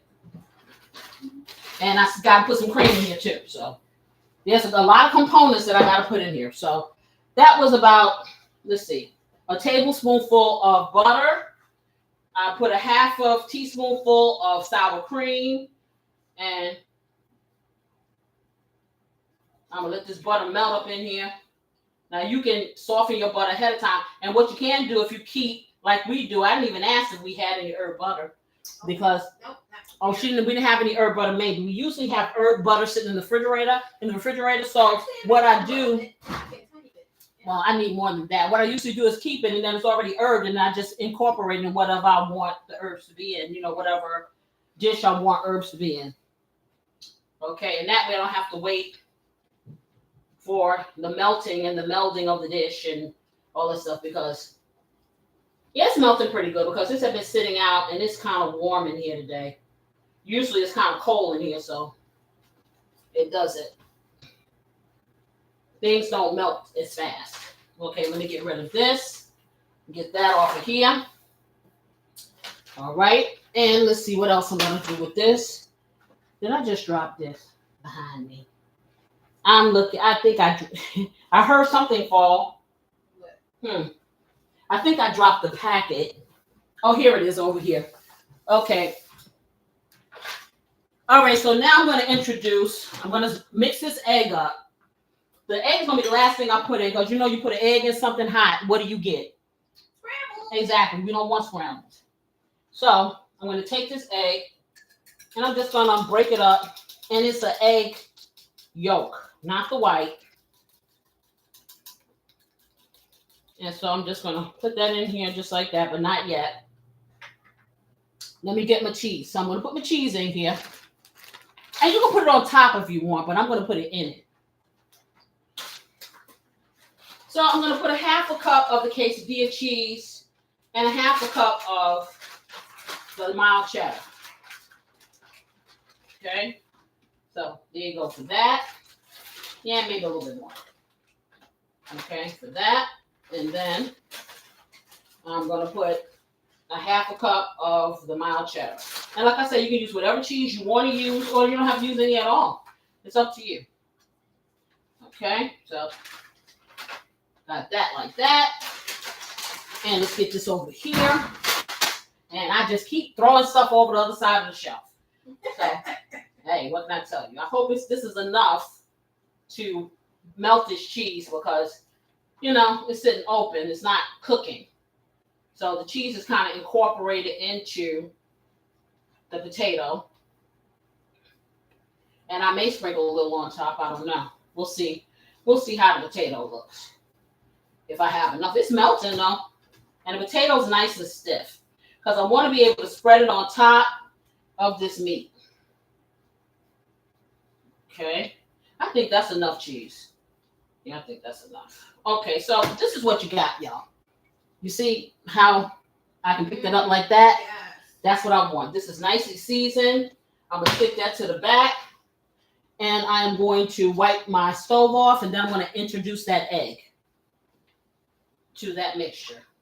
So how are you gonna mix it in quickly with it being so thick? No problem. Because I'm fast and quick like that. Okay. So what you do is, guys, you put a little well in the middle of your potato. And you can use a whisk if you want. I'm using a spoon. Make a little well in the potato. And you stick this in here. And you have your fork, right? So I got my well in the potato. I'm going to move this over here for now. And I'm going to take my little fork. And I've mixed this all up. I'm going to pour it right in the middle. Just like that. Try to get all of it out. As much as I can. Mind you, this is still hot. So now I'm going to take the middle of this. And I'm just going to start stirring really fast. Just like that. And you can do it with a whisk. And you fold it over until the egg is incorporated. And voila. I'm going to get a little bit. I didn't want to put my cream in because, you know, it'll make it a little cold. But I want to cool it off a little bit. So cream is the last thing. The egg is already incorporated in there. Voila. Ain't hard. So now I take this spoon back. Scrape that off. Just like that. Okay, get this out of the way. And the final thing I will put in here is a little cream. So, an 1/8 cup of cream. I'll put a little bit of cream in there, just like that. Just to loosen it up a little. Stir it around. And to give it nice creaminess. Because I'm going to tell you, mashed potatoes taste really good with cream. They just really do. It gives it a nice creamy consistency. And I'm just folding it. Now, I'm not even stirring. I'm folding it. So folding means you get it from the bottom. You flip it over. You dig in the bottom. You flip it over. That's what folding something means. See? You dig from the bottom. You flip it over. Lois! Okay? Hello, Casey, beautiful assistant, family, and friends. Food looks good, and I know it smells good and will taste extra good. Hit the like button, comment, share, and subscribe. Thank you, Lois. And by the way, Lois, I did answer your comment, and I was going to originally make this with some lamb, but they did me wrong. They didn't have any, so you can make the same recipe with lamb. Just by the way. Okay, so now I got everything folded. Okay, just like that. So I'm going to put this over here, off the eye. So now I'm going to introduce those vegetables and that little instant roux I made of the cornstarch. So I'm going to put the vegetables in here. So I have my 3 carrots that are diced. I have my 10 ounces of peas. I'm going to put them in. Just like that. All together now. Get that out the way. I'm going to hit it with some blessings because they have no seasoning and we cannot have that. I'm going to hit it with the blessings. I'm going to hit it with some onion powder. And that's it. Just like that. And because I don't want the peas to taste bland. Now I'm going to kind of stir it into this mixture. Okay. That's great. That's wonderful. Okay. And then I'm going to put this, I'm going to turn this up some because I want to put a little bit of this cornstarch in here. Not going to do a lot because this is pretty thick already. I did a good job making the liquid reduce and going into the meat. So I put a well in the middle, so an opening in the middle. I'm going to pour the cornstarch a little bit in here, just a little. Not going to do a lot because I want the cornstarch to kind of cook. Okay, so about a teaspoonful of the cornstarch, and I'm going to start mixing it into this mixture, just like that. Okay, and I turned it up a little. I turned it up to a 4. It was on a low. So I just wanted to get a little movement so I can cook this cornstarch. And I think I'm going to do a little bit more. I'm going to do another teaspoonful of the cornstarch in the middle. Ha! Lois said, I saw it and you know I was going to ask that. I know, and exactly. Hold on, she follow-up question. Can I add spinach? You sure can. Said you already answered one question. I had to give you another. Yeah, you can put whatever vegetable you want in here because this is yours. Okay, you get the idea, and then you put the things you like. I'm a firm believer in that. Okay, so we put a little bit more. So that was 2 teaspoonfuls. Let me do it. I think I probably be able to do the whole thing. Okay, let me put that in there. Let me just put the rest of it in there, y'all. We'll just get over it. Okay, so that's 3 teaspoonfuls of the cornstarch and the beef stock mixture for thickening. And I turned my heat up a little. And I'm making sure it's mixed really well. So I'm gonna put the top on here and I'm gonna let this cook for about a minute because I want to make sure that the cornstarch is cooked. The reason why is when I put this in the oven, it's only going to be in there for about 15 minutes. So this stuff that you see here has to be cooked. Or you want it to be cooked. You don't want it to be raw. So what you could do if you want, instead of, I had a whole bag of carrots. My husband bought them last week for something he had beautiful assistant cook. And he wanted carrots. And he didn't realize we didn't need all those carrots. So I'm just using them. Made those roasters. Yeah, she made other stuff for roasters. And then she had carrots and potatoes. And he purchased the stuff and he bought a big bag of carrots. And I usually don't buy big bags of carrots when I'm using them. But anyway, so we're trying to use them up. So, but you can actually get peas and carrots together frozen very cheaply. And just, reheat them a little bit so they're not mushy. I wouldn't suggest using canned peas because canned peas are very mushy. But if that's all you got, then that's what you use. And if you don't mind the mush, see, I have to have a little bit of texture for my stuff. And so that's why I go with the steam fresh. Because I ain't going to tell you I'm going to sit up here and pop pea pods. And I'm not going to tell you that because that's not going to be true. Okay, so let me move this out the way and throw this in the garbage. And I'm going to put the top. Oh, that's what it was. My cheese fell. And I need to get my cheese up. Okay. I'm going to put a top on this so it can cook for about a minute. That's what I'm going to do. And then I'm going to set it up. I just wanted to kind of like just a minute because it's really thick. So I'm going to take it up to a 5. Okay. I'm getting my coffee. And I'm going to talk to you guys about continuing this cook at home. You say your daughter has added meatloaf and mashed potato color. Ha! Ooh, yeah. Yay! Send me pictures. Tell her to take pictures, and I will show off her artwork. Yes, send me pictures. That's what we like to hear. Yes, that's what I like to hear for sure. So I want to talk to you guys about the challenge because I'm not going to leave you alone until somebody takes me seriously besides Jerome. Okay. And like I said, everybody may be taking me seriously. Somebody may be taking me seriously, but just not saying anything. Because I have a lot of shy people, you know. And Lois said she will. You will, Lois. Lois, I'm going to hold you to that, okay? Because you be around here voyeuring and making your daughter cook the food. I know you can cook. Don't be telling me that. I know you. See, you be trying to play them so you don't have to. I feel you because, honey, I be doing the same thing sometimes. I'm here. It's just between you and me. I know you be trying to play, folks. Okay. Yeah, because I can't hear any of this conversation. She can't hear nothing. She only hears what I tell her to hear. Okay. Okay. So I'm stirring this.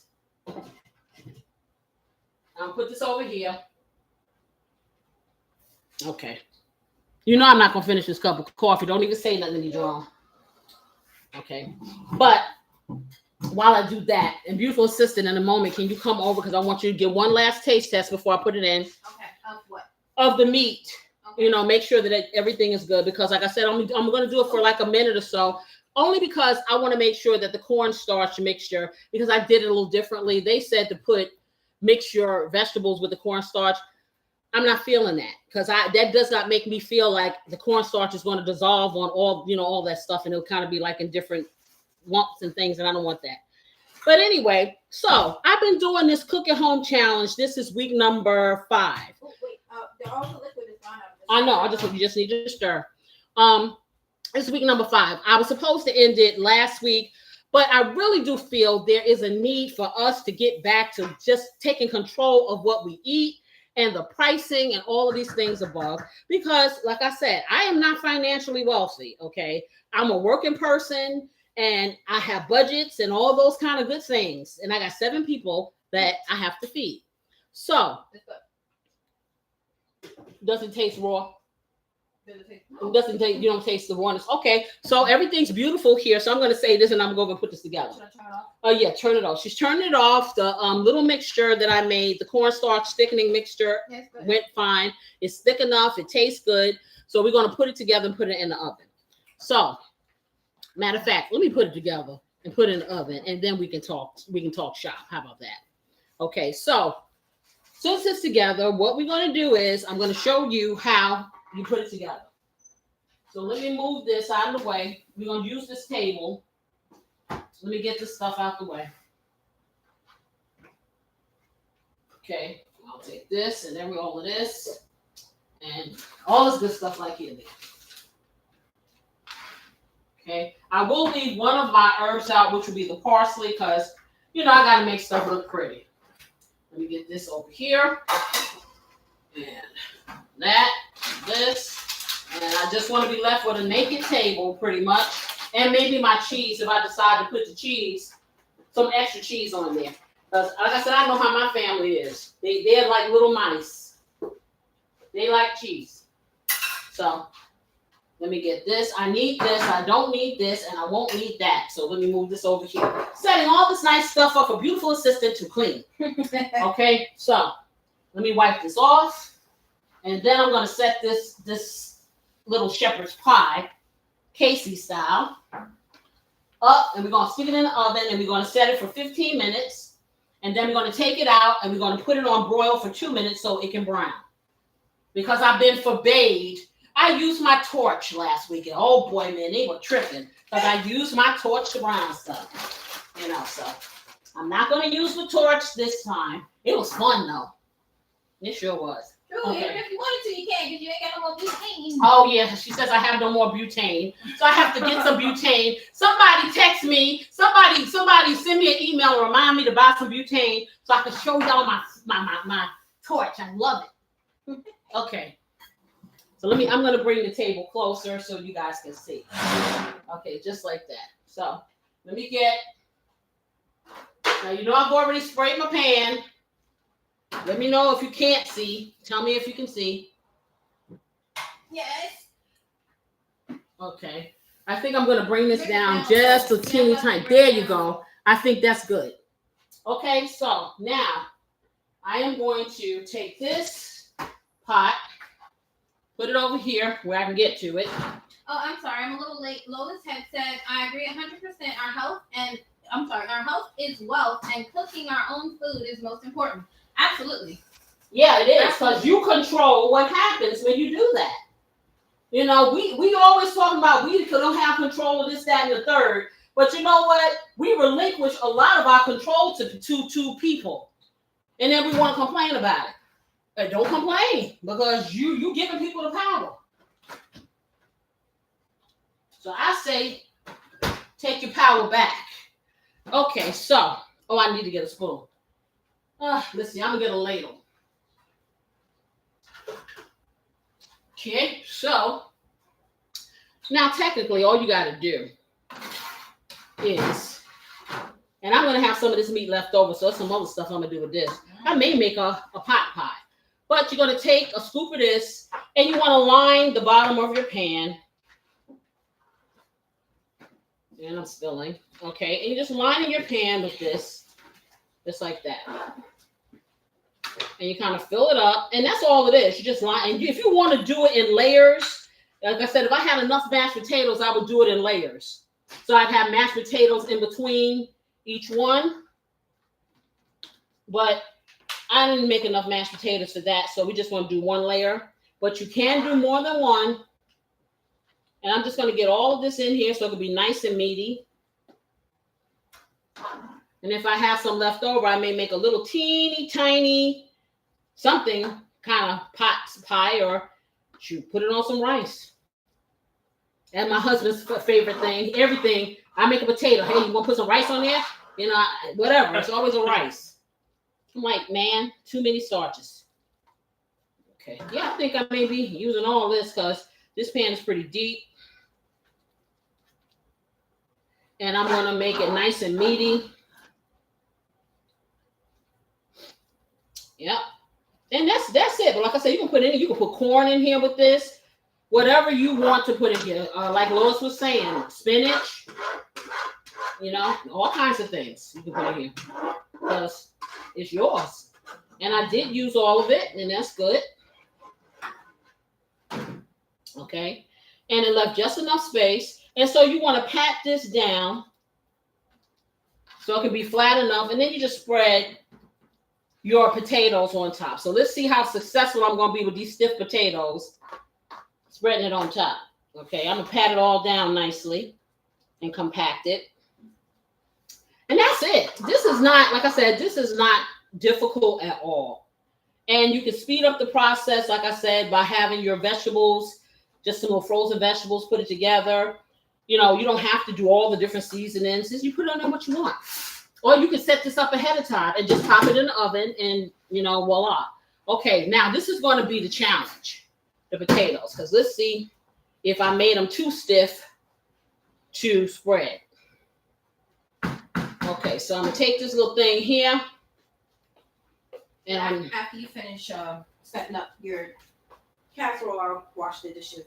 Okay, so let me get this off of here. Beautiful assistant, can I get one of those little things to put the forks and stuff on? You know, the spoons. Yeah. Because I don't want to put this on this table. Okay, because I'm gonna need to use it again. Okay. Okay, so I'm just putting this on here. I love these things, y'all. I really do. They're really helpful. Okay, so now we're gonna see. Y'all close your eyes just in case I can't. Just in case I can't do this. So I think that I'm gonna put a big heaping glop of it right in the middle. Oh, you got the let's say you got the little spatula. Yeah, I got the little spatula. I'm gonna put a big one in the middle. Just like that. Because I want to have a nice thick layer of the mashed potatoes. So I left a little space. So I think I'm gonna do this. I'm gonna put a glob over here. And I'm gonna put a glob in each corner. That way I don't have that much to spread, you know? I don't have to spread it out so wide. And I'm gonna put a glob there. If this works, it's gonna taste good, y'all. We're gonna find out. Okay, get that over there. Trying to get all the potatoes in here because I don't want to waste them. But beautiful sister won't waste them. She frees everything. Hey, She'll you know take what? it and she'll freeze them. And I'll be like, okay, what am I going to have with that piece of... Oh, I got the mashed potatoes I had in there from 5 years ago. 5 years though? Hey, if it lasts that long, shoot, put it in one of my little vacuum sealer bags. It's a wrap. Yeah, she likes that machine. She vacuum seals everything. I probably will be at England's best egg, and I'll be vacuum sealed in the refrigerator, vacuum sealed. Save you forever. Mm-hmm. You done with the cream, right? Yes, I'm done with all of that stuff. I meant to put it back. Okay, trying to get this out with this little spatula. Of course, the spatula's bending and not doing what I wanted to do. Why you don't have the wooden one? No, because I need something that's flexible. Why did you get it out? No, I have this spoon, but I was trying to get it off of it. Okay, so as you see now, it's a hot mess, y'all. But you got it. You see what I'm saying? This is what I'm saying. So this is why I put it on each end. Okay, y'all probably can't see this. It looks kind of far away. Should I bring? Yeah, bring them over. All right. And I'll stop so you can see. Okay, yeah, bring them close. Okay, because you guys see, so I put a plop on each end, and then I put a plop in the middle. So I didn't have to do a whole lot of spreading. This is nice and stiff, like I want it to be. It's not watery. So now I'm just kind of patting it down on top of here and spreading it evenly. You know what I'm saying? I don't have a whole lot of movement to mess up my meat on the bottom, but I'm still getting these potatoes on here like I need them to be.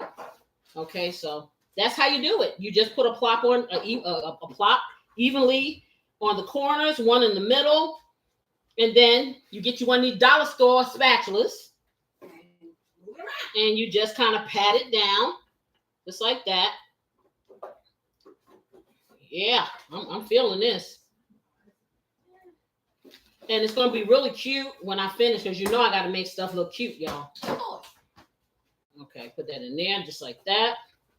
Okay, and make sure all my little sides are down in there. How beautiful is that? And I'm telling you, have yourself a salad with this, you know, for your veggies. Or more veggies if you want. Just, you know, I mean, the possibilities are endless. Or delicious garlic knots.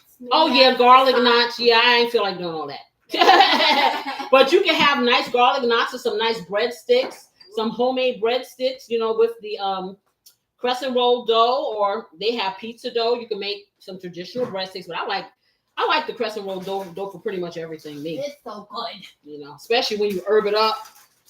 Okay, so I'm making this really nice and neat because you know I'm gonna put some designs on the top of this, right? I'm gonna do something nice to make it look a little cute, just a little cuter. Nothing fancy, but just so, because yeah, I mean, because I can, and it's not hard, you know. So I'm just kind of patting it and kind of bringing it, making little peaks, you know, nothing fancy. I don't want to do too much movement to my mashes. Okay, now the decision is, do I add more cheese on top, or do I just leave it like this and let it brown? Because it does have the cheesiness in it. It does have the cheese in it already. You know what I'm saying? But I don't know. Maybe I should put, what do you guys think? Tell me what you think. Should I put some more cheese on here? You, my family there in the chat, y'all tell me what you think. Should I put some more cheese? Are you going to cover it? No. I would probably not, because the cheese may get really, really brown. No, I'm not going to cover it because you got to leave it uncovered. So I'm thinking I'm not going to do that. Yeah. I think I have enough cheese in here. I do too. It looks really good. And the potato itself. Okay. So I'm just making sure that this is evenly distributed, because it's going to be in here and it's going to be browning, and I need for it to brown properly. Okay.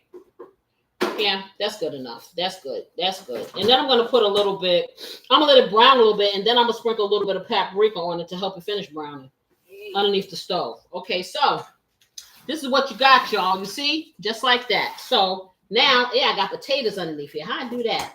Okay, I need a paper towel. Because I don't want to stick it in the stove like that. It'll be making burning smells. Okay, so let me get that up. I don't know how I got potato on the outside of here. I'm going to lift this up. Tell me if you see potato. No. Okay, I don't know how that happened. But anyway, so now I'm going to stick it in the oven. We're going to do 15 minutes uncovered. If you can open that up for me, beautiful assistant. Okay, let me pull that out. And what I do with it? I had. Oh, you got it. Okay. So we're going to pull this out. We're going to get this in the oven. Stick it in the middle of the rack. That's your sweet spot. And then beautiful assistant will start tidying this up, and I will talk to you. Try to continue to persuade you to do the Cook at Home challenge, and then tell you about my little story. Okay, that's what I'm going to try to do. Okay, I know y'all sick of me. She's just trying to force us to do stuff we don't want to do. We don't want to cook. For your benefit. Do the challenge. We don't want to cook. We don't want to cook. If I tell, when I finish telling you this story, that's all.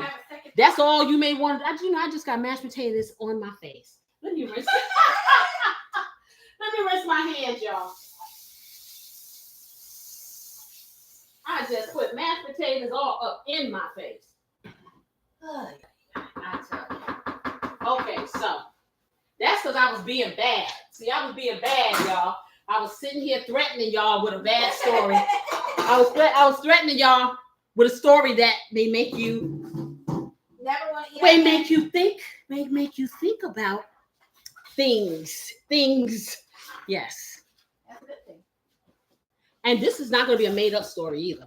It is not even a story about my family. But I have to tell. But let's talk about this. So, like I said, 4 weeks ago, I set the challenge. My friend here, family member here, Jerome, he took the challenge. Jerome's been cooking something every week. It has saved him a lot of money. That's why he's been able to give me some of it. Thank you, Jerome. And that's not why I'm doing the challenge. I am doing this challenge because in our economy now, people are losing jobs. It's just rough out there, and where you can save money and still have the pleasures that you want to have. Why the heck not? Okay. And if I can be a part of that, I want to be a part of the solution, not a part of the problem. Okay. And this is why the things that I am cooking, I'm cooking that where it could be a little less expensive, still beautiful, still delicious. You know what I'm saying? Can be nutritious, all of these things, but it's not going to break the bank. So the challenge is simply this. I challenge you to make one meal. I don't care what day it is, one meal that can carry you over to lunch the next day. I want you to tell me how much money you save just with the one meal. If you get froggy and you want to do more than one, I'm so proud of you. I'm proud of you if you do one. It doesn't matter what it is. I don't care if it's a hyped up ramen soup. Or hamburger helper. Okay. Or pick one of the many recipes that I have on my channel. You can cut them down. I try to do a lot of hacks. So it's not, it's beautiful when you do everything from scratch. That's lovely. And our parents had to do that. And our grandparents and so forth. And when I have like special occasions and stuff, yeah, I'll do all that stuff by scratch. But if I can get the same result and do a hack, I'm doing it too, because that's making it simpler for my life. It's going to make simpler for yours, and it's going to promote you to want to do it more, because our lives are action-packed and full. Okay, so that's the challenge. Now, I want you to kind of look at what your savings are. If you do this once a week, every week, just once a week, I want you to tell me how much you save in a week, in a month, whatever. So I've extended this challenge for another 4 weeks. This is week number 5. We got 3 more to go. This is a perfect recipe that you can make. You can freeze it. You can reanimate it. You can take it to work. You can make it ahead of time for your family. The kids are not, yeah, you can freeze that. The kids are not going to not like it because it has all the little components that children like. You know what I'm saying? And you can psych them out and make them look really cute. Do like I used to do. I used to act like they were in a restaurant and set up the table really cute with stuff they didn't like to eat and serve them like I was the waiter. You got to psych these children's minds up so they can eat some of this stuff. Okay. However, because when they grow up and they taste, it's like, how come you never gave? I did, but you used to be, ew, I don't want this and I'm the texture that. It's a kid thing. It really is. In any case, so that's what I'm saying. And for anyone who does it and you are subscribed to this channel, all you have to do is go to the community post, post a picture of your food. I will show it on here because I am so proud of you guys because I know it's hard. Trust me, it is hard for me to have worked all day long, not had any sleep, and then to come down here and stand on my feet and cook for 2 hours. Okay. You're exhausted. So I understand the need to have things in an expeditious and a easy way. You know, even if you have to like take sometime, cook your Sunday dinner, make something extra. I'm telling you, it's going to make a difference. It's going to make a difference in your health. It's going to, and it's not that you have to eat all healthy foods, but see, when you eat out, you don't know what's going in that stuff. Oh, and also for people who are trying to save time, you can meal prep. Yeah, and you could, yeah, and I see. She said I'm not a meal prepper. I mean, no, she can, they can. But see, I'm being honest with you. I'm not a meal prepper. I'm a cook enough where we're gonna have some left over, and she gonna shrink wrap it. Okay, she's a meal prepper, and for those people who have that discipline, do it. Do it till you're satisfied. Whatever. Okay, he's over here singing that. Yes, do it. Do it till you're satisfied. Yes, you know what I'm saying. So, and you know what? Just a little fun fact. BT Express used to live in my building when I was a kid. So yes. For those of you who know what BT Express is. Anyway, so that's what the challenge is. I implore you to give it a shot. I really do, because I'm here to tell you it's going to be helpful. I'm not trying to make your life hard or make your life miserable, but I sure hope that you come here and you leave here with something other than, I wish I could eat that. And you could send that to me by FedEx, because if I could, I would. I really would. And like I was telling my family earlier, I am going to be doing live cooking classes. And if you're interested, my email address will be inside this live, and I'm going to try to get it in my other lives or whatever. But if you go to the channel, you can see what my email address is and let me know if you're interested. You know, if anybody's interested, you know, because I know sometimes it's easier when you have somebody to ask certain questions of, and when we do a Zoom, we actually can see each other and we can, you know, I can walk you through or whatever and show you just how simple it is and how quick it is and all those things. And I promise I won't sing. Okay. Unless you ask her. Okay. Yeah, unless you, if you ask me to, then I will. Okay. But in any case, the story that I was going to tell you, I'm flipping that. I'm not telling you that. Okay. But I will tell you this. Okay. If you are hankering for takeout, I just did a spicy lo mein. Doing Asian cuisine is not hard. It really isn't. And you can make it your own too. Okay. So, hey, don't be afraid. You want some special burger? I got lovely, all kind of burgers that you can do. Your kids will love the sauces and all of that stuff. You got to psych your mind. Okay. Because I'm going to tell you, the story I'm going to tell you is this. And I don't know if you guys heard the story, but this was several years ago and I heard it. And I guess that's why, I don't know, for those of you, and I don't know if they still have those because I don't really frequent restaurants, but the open salad bars. Okay.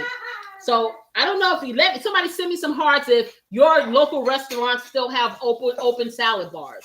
I'd like to know. I'll give you a second because I know it's a little delayed. I know one place that does. Chuck E. Cheese. Well, that's why I'm not going to Chuck E. Cheese. She says Chuck E. Cheese still has open salad bar. Anybody else out there know of a restaurant near them or they've been to with the open salad bar? A lot of those buffet style places do too. And I would think that they would be kind of mindful after COVID, but you know. No. Okay, well, I guess nobody here in my family out there in my chat has a restaurant near them with an open bar. So that's a good thing because then you don't have to experience this. Well, back in the day, a few years ago, Burger King used to have, at least in my area, they used to have a salad bar. So the story goes is this, and this was on the news or somewhere. Yeah, y'all heard on the news several years ago. So you have an employee there at Burger King. They had these salad bars. So for some reason, in all this employee's infinite wisdom, he felt it was necessary for him to, with his dirty sneakers, to stand up in the salad bar while Burger King was closed before it opened and do a little dance, make a little love, get down tonight, okay, in the salad bar with his dirty sneakers and peeled off the residue and put it back in there. Then he politely opened up the Burger King, and then all those people ate what was on the bottom of his shoe, and he thought that was so comical. I say this to say, you don't know that I didn't put no timer on here. Yes, I did. I did. Oh, she did. See, beautiful assistant. This is why you have a beautiful assistant. We have 5 minutes left. Excuse me. I don't know. All of a sudden, I got a tickle in my throat, so I need to get some water. But I'm saying this to say, excuse me, you don't know what's happening in that kitchen. You don't know if they dropped that lobster that you paying that $40 for. You don't know if there's some little hairs or whatever. I have gotten food and bit into the sandwich and pulled out long hair. Now, you know, that's it for me. It does not take but one time for me to get something that goes in my mouth that doesn't work, that is not correct, for me never to patronize you again. And that is it. Okay. No matter where she lives. It doesn't matter. I don't care if I go across the land. If I go to a restaurant, and that's it for me. You don't get a second chance. That's it. Okay. Because first of all, I'm sitting up in there saying how I can make this taste better. That's just me. Okay. I'm looking at how much it costs. And I'm like, okay. And I need protein, but I don't need it in those forms. Okay, so I'm just saying, and I'm not saying every restaurant is like that, but I am saying to you, if you like driving the train like me, you want control of what's happening to you like I do, you better get some pots and pans and start making some music in it. Okay, and control what you eat. Everybody here can make a burger. Everybody here can make some pasta. Everybody here can make some type of order that you order out. I have made pizzas here. I have made burgers here. I have made, what else? I've made a lot of stuff here. You know, and it's like, stir fry. You can do it. You can do it. Trust me. And then when your family tastes it, they're like, okay, where was this recipe? I'm telling you, I have faith in you. Take the time and give it a shot. Anyone hearing this, anyone rewatching this, take the time and give it a shot. I know you can do this. I am not magic. I like to think I am, you know. I am wonderful, but I'm not magic. You can. This is why I'm here. This is why I have 3 different types of cooking shows. Okay, so you can get ideas, you can run with it, you can, I've had people with my home cooking with Casey Lloyd show, and that's all video. Okay, come to me and say, I've never had a collard green before.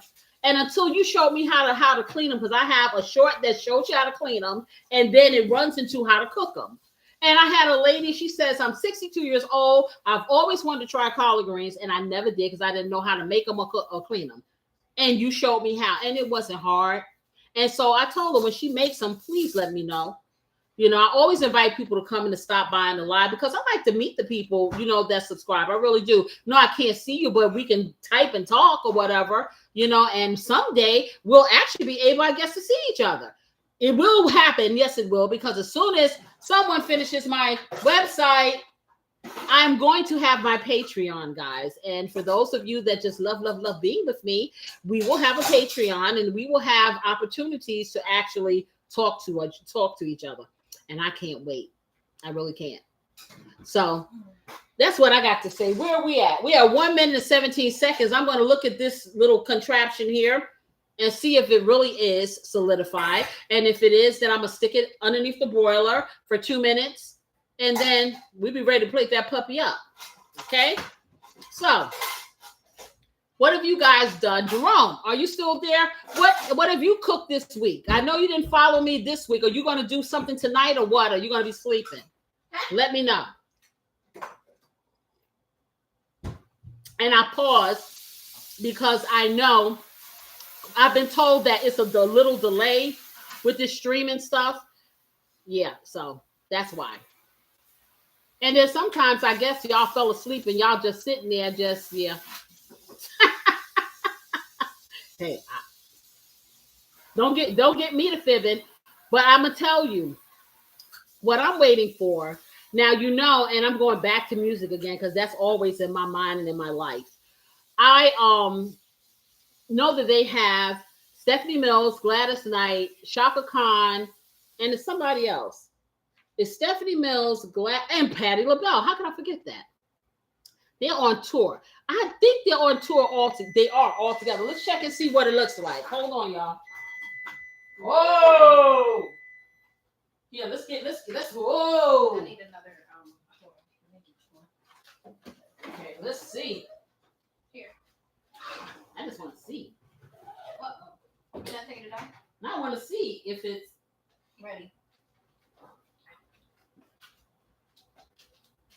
okay.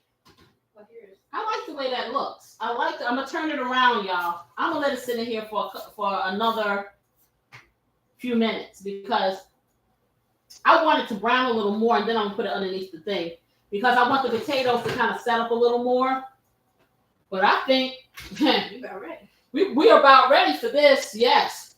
But anyway, so like I was saying, so they're in concert, so they're all over. I don't see it too much here, but when I go to TikTok, they just keep. I don't know whether or not it's people that have TikTok accounts and they're showing them, or they're doing their own app. I know Stephanie Mills has a TikTok account, and she's been promoting her stuff. You got And yeah, she's tech savvy. And so you see little snippets, but I would love for them to come my way, and I would find. And I do not like to leave my house that often, and I do not. They don't have a listing of where they're gonna be. Oh, I think they do. I think they said something about. I think they're going through the South now. I'm not sure, but I haven't really had the time to look because I have very little time to do anything. But I would definitely go. Every last one of them has something that I would want to hear them sing and would enjoy thoroughly. Even though the things that they're saying about Gladys Knight or whatever, if she has some sort of dementia, it didn't take her voice away because she can still sing. Okay, so I'll listen. I'll enjoy it. And I don't like going to concerts in big arenas. I used to enjoy watching Gladys Knight. I used to go see her in Atlantic City, and they had like these little, like theaters. So it was like you had tables. It was up close. If you sang, she heard you. It was just really, really intimate. And a lot of times Patti LaBelle would be there, and so would Dionne Warwick because they're friends. So yeah, I would love to see that. The last time I saw Stephanie Mills sing was on Broadway, and I was a kid, and she was in The Wiz. She was a kid. I've never seen her sing as an adult, but I do like her. And Patti LaBelle, I've never seen her in person at all. Shaka Khan, I did see Shaka Khan.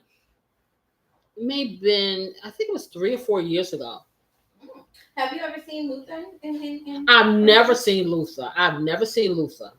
And that is something I hate that I did. But see, like I said, because I don't like to go to these big arenas and stuff, that's probably why I haven't seen them. Because if there's someplace intimate, then I will go and I will pay the extra $1 not to be 155,000 people there screaming. I'm not rolling like that. I don't like that. So yeah, but I haven't seen I saw all of them except for Steph. I saw, like I said, Stephanie Mills when she was a kid, when she was on Broadway in The Wiz, and she was fabulous. And she still sounds very, very good. I like her music. It's like, hey, some concerts you will pay for and you will enjoy, and some of them not so much. So I'm just looking forward to shoot. I'm like Lois. I want the rewatch. I want the rewatch. Yes, because I already know the songs I want her to sing. I want her to sing Home. I want her to sing Never Knew Love Like This Before. Now I'm lonely nevermore. That. And what else? Because I love that song. Knew love like this before. Yes. Open My Eyes. I want to see her to sing that. I want What do I like? The blue one I just got. No. I don't know what you did with it. I would love, and I'm going to tell you like this. Patti LaBelle had a song that she sang called Come What May. And this is like when she was with the group LaBelle. I was a little girl, and I love. If she would sing that song, I would be so happy. And I know she probably doesn't even do that in her repertoire, but I would love to hear that. And Shaka Khan, I could hear anything Shaka Khan. I mean, any of them, but Shaka Khan. Let's see what I really like. I know a song I love. Like what's it? Your Love Is All I Know. That was one of my favorite songs. Your Love Is All I Know, and I'm trying to think how that goes. I can't remember. Where do I go? Okay, I know what she's talking about. Yeah, but it's another song that I like that she talks about. What is it? Something about what people say about you, or I can't even think of the song, and I love this song. But anyway, she has a lot of songs. Ain't Nobody, of course. I'm Every Woman. I could just go on and on. Hey, I will love you anyway, even if you cannot say it. I think you are the one for me. And here is where you ought to be. Yes, so she can sing anything. Literally that. Yes. And who else? Yeah, and then Gladys Knight. What can I tell you? Midnight Train to Georgia. Yeah, and that ain't the Midnight Train to Georgia was the very first song that I sang when I was young, and I used to cover all her songs when I was young and singing. But I was 11 years old, and that song came out, and I sang that song, and then I sang The Way We Were. Okay, and that kind of sent me on a trajectory of being in love with Gladys Knight. Then I found Neither One of Us. That was the end of it for me, because I know every song that lady has ever sang, the B-side, everything else. I could just go on and on. And then there was a song that I used to sing in my shows called The Need to Be. And she did sing that song. It was a movie that she made maybe about 10 years ago. She was in a movie and she sang that song. I think it was a Tyler Perry movie. I think it was. And she was in it. She sang that song. It was so prolific for the time. Let me check this stuff. Okay, now it's doing what I want. So now I'm going to take it. Now I'm going to show you what it looks like, because I'm going to take it and do that 2 minutes and broil. And then, okay, if you guys can see how nice, it's nice and brown around the edges. You can kind of see the cheese coming up through the potatoes. And now I'm going to brown it underneath the broiler. I'm going to put a little paprika on it to help it along. But I can smell the garlic and, oh, wow, that smells good. Let me put it on broil.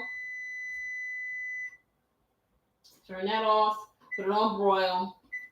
And I'm going to sprinkle it. Did you put my paprika away, young lady? Yes, sir, ma'am. Yes, she did. Yes, ma'am.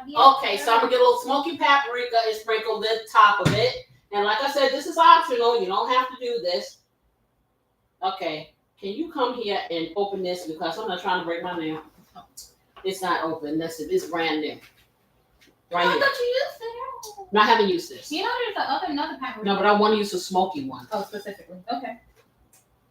No, you don't want to break it down. No, I do not want to break mine. At least not until after the night show is over. They can break then. I don't care, because y'all don't see it. But yeah.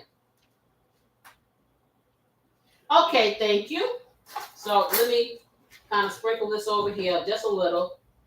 I'm putting a little bit of it on here, not a lot, because I don't want to over brown it, but right in the area of where it's kind of white, light, I'm going to put it on there. Oh, that smoky flavor. You see, you guys have to try this. I'm telling you. People think that paprika is just for, color or decoration, but it does, or they have all different kinds. And this smoky one, you can smell the smokiness. It really smells nice. Okay, so now I'm going to stick this back in here.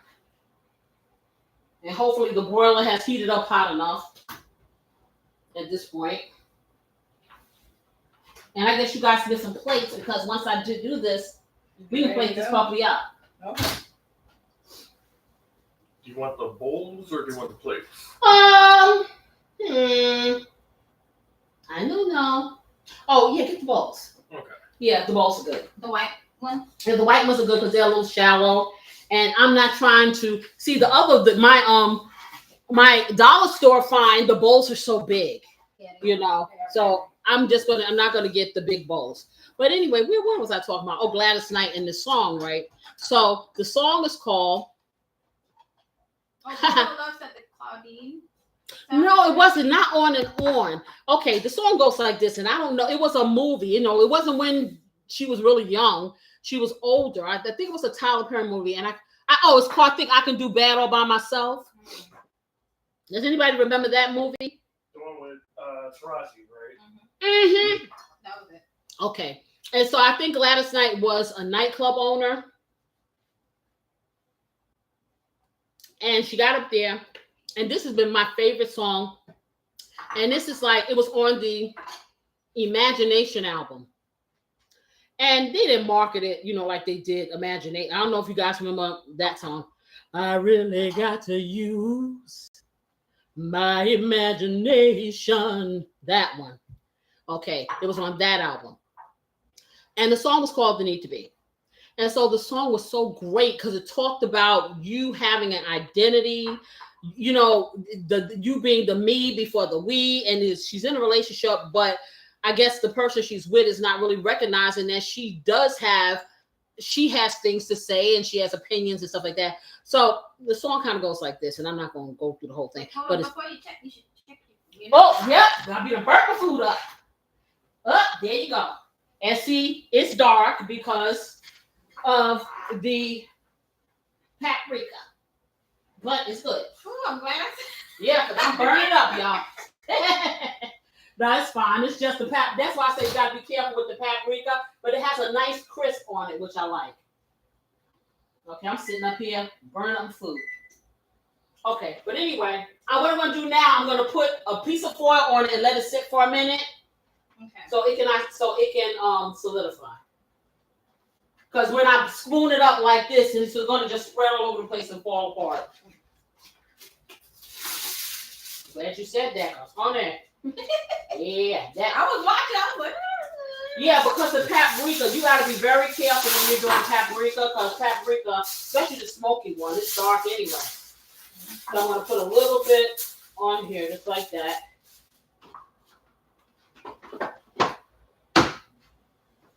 oh, it smells good. Smell it over here. I can't even smell anymore. It's so funny, y'all. When I'm inside in this kitchen, I'm cooking, and everybody's like, "I smell it." I don't smell anything. After a while, I don't smell anything because I guess all of the flavors and stuff just kind of get up in there, and I don't smell anything at all until after I leave my kitchen, and then the smells have wafted throughout the house, especially if I don't turn this thing on. But anyway, so I'm going to wait a couple of minutes and kind of let that sit, and then we're going to scoop it up and scoop it out, scoop it up and scoop it out. Scoop it out, scoop it up, scoop it out. So anyway, the song, very nice. Look it up, okay? But it's like, to fulfill the need to be who I am in this world is all I ask. But to pretend to be something that I'm not, and I won't wear a mask.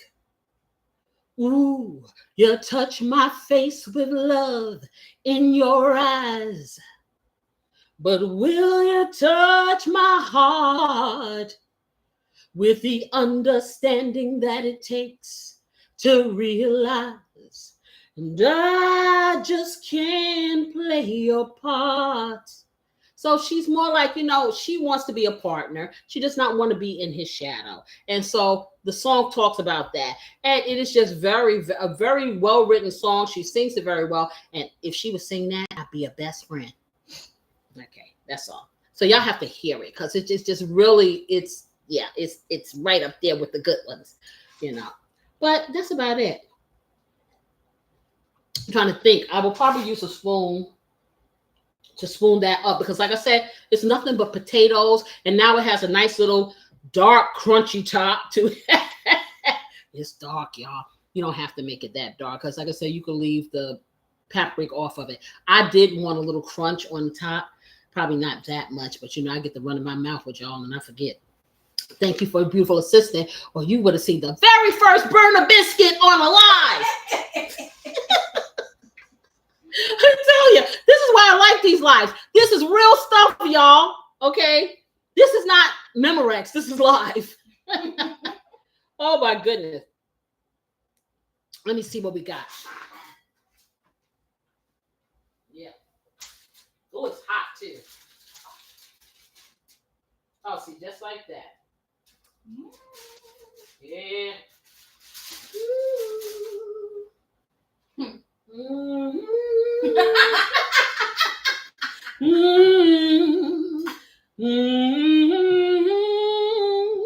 Sister. Okay, so I'm trying to keep this topper here, y'all, but anyway, let me turn around another way. What we got? Let's see what we got. Okay, so Beauty. let me turn it around. I don't know about the beauty, but it's gonna taste good. All right, so let me kind of move this down. I've been trying not to move y'all too much. Okay, so as you see, and like you have the paprika area where it's darker because that was some dark paprika, but it's not burned. This is actually the paprika on here, and as you see, it's coming up from my finger. This gonna be real good, and I'm getting ready to plate it up, plate the puppy up, and the real test is gonna be the grill master who has doubted my skills. Oh, speaking of which, I will grab him. Yes, who has doubted my skills time and time again. And then what happens, y'all? He has to retract it. This is why he doesn't come on TV, because then y'all have to see pie in his face, literally, not shepherd's pie. Okay, so let me plate this up. And then I'm going to cover it up because I still want it to continue to set up. You know, it's going to be a little sloppy because anytime you make a casserole, you really need to let it sit for about 10, 15 minutes. That goes for lasagna or anything else. But for the magic of television, we ain't doing all that. So let me get a spoon. And, okay. Let's see. Okay. All right. Okay, Corey, you come so you can get your special spoon you like. Your special utensils. It's not set up all this. You need a spoon. It's leaving all the stuff, all the good stuff inside. So this is not gonna be pretty, y'all, but it's gonna taste good. Because it needs to set up. So remember, let it set up. But it smells really good. Yeah, it does. I smell it all the way upstairs. Okay, do you smell it or you smell the burntness? No, I smell all the flavors and the meat and everything. Okay, let me clean it up. I'm gonna give you a little bit of garnish. Garnish. You just put everything away, man. I'm sorry. Okay, so You said clean up, you want to clean up? yeah, you're supposed to clean up everything. I can't get this thing open. What is going on with this? Okay, this is new. Okay, so it's hot. Give it a shot. All right. I'll give it all that I got. Okay, so now you're trying to rhyme. All right, everyone, you see this? It might not look the prettiest, but we're not concerned about that. We're concerned about how it tastes. Yeah, because it's loose, y'all. When it gets set up, it'll come out better out of the container, out of your pot better. But hey, we family, so we just how we gonna up in here. They don't care what it looks like. They just No, mine don't have eyes. Mine's does. No.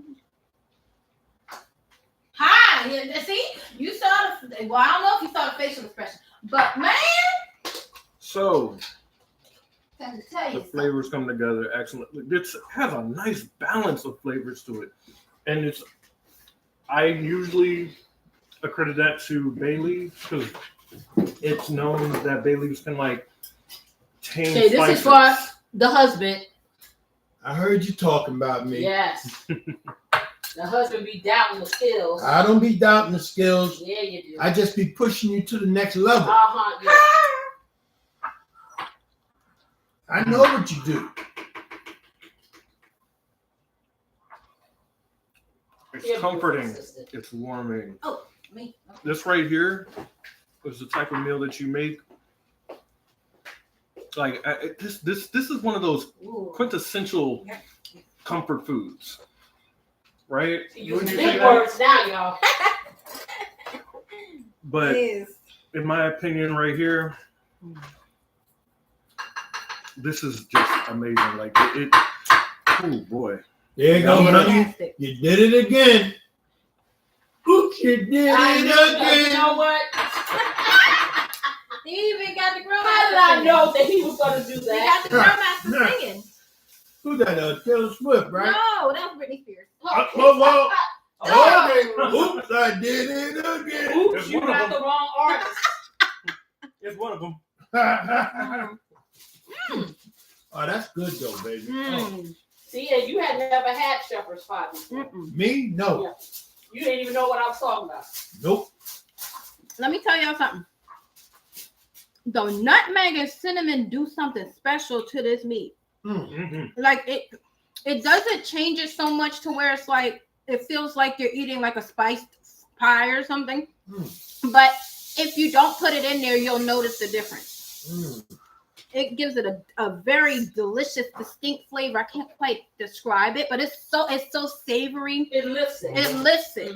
It is so delicious. And the fact that it's like a one bowl meal, like you got everything you need. You got your sides, you got your vegetables, you got your protein, all in this one pot right here. And it's like very hearty for a very simple dish. Yes. Very simple, very easy, very filling. And it just is, it's the personification of comfort food. It's delicious. Was it expensive to make? No, it wasn't. It wasn't. Oh, and all the vegetables are perfect textured and not falling apart and mushy. They still have like their integrity. They're very tasty. Which is very important because, like I said, you know, I know I'm close to the age where I probably need baby food, but not yet. Okay, so this is mine. I'm gonna taste it. It's really hot, y'all. And like I said, if you want beautiful presentation, you want to let it rest a little. You always want to let your foods rest. I'm telling you, it just works. It works. It's prettier, but we're not concerned about pretty right now. We just need to eat this. So let me blow because I'm not trying to get burned on TV. Okay. That's good. I get so tired of doing that. I know, right? Wow. Good. And this is just some mashed potatoes with some cheese and it really isn't a wow. But doesn't the hamburger meat make a difference too? But this ain't regular hamburger No, meat. this is bison burger, but it's regular hamburger meat. Yeah, but bison It's burger is much smooth. leaner It's and smoother. smoother. Yeah, smooth. Okay, well, we're talking about that, but you can use regular hamburger meat if you can stomach that. I just got this because I can't really stomach it. I was going to use lamb, but you imagine lamb in here. Lamb is very, very robust. And if you're going to use lamb, I will tell you this. Do all of the spices and stuff, but add a little bit of cumin for the lamb. Okay, but oh wow. It's creamy. Then you have the little crunch, a little bit of the vegetables.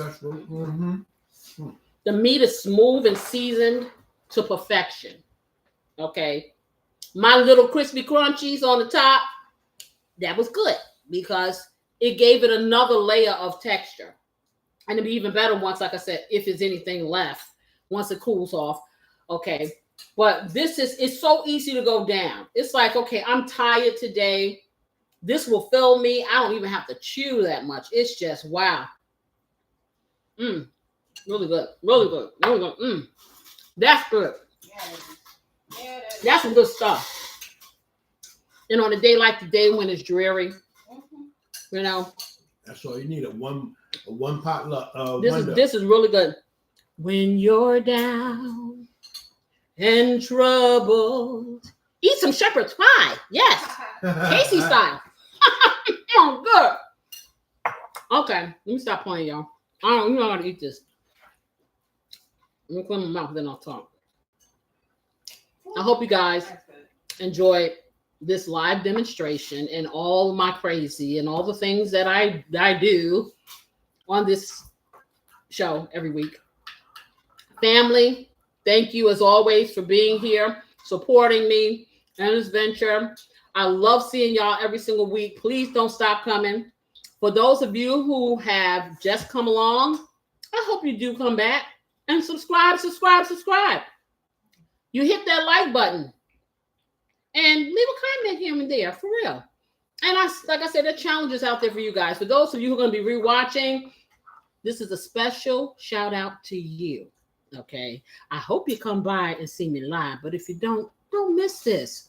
Because we have a good time. Yes, we do. And it's all for everybody. You know what? My mind is on this. This is on it. Okay. But in any case, you know what I wish you. I wish y'all love, peace, and what family? And some great weekend eats. Okay. Y'all come on over to the Love Rhythm Recipe tonight at 7:30. So you can get a gander of them boneless beef succulent ribs. Oh, yes, and the rest of that food. Oh, Lord. And we're going to be talking about what I say we're going to be talking about. Okay, is it love or just the moment? I'm going to see y'all then. Bye-bye. Yes, sir.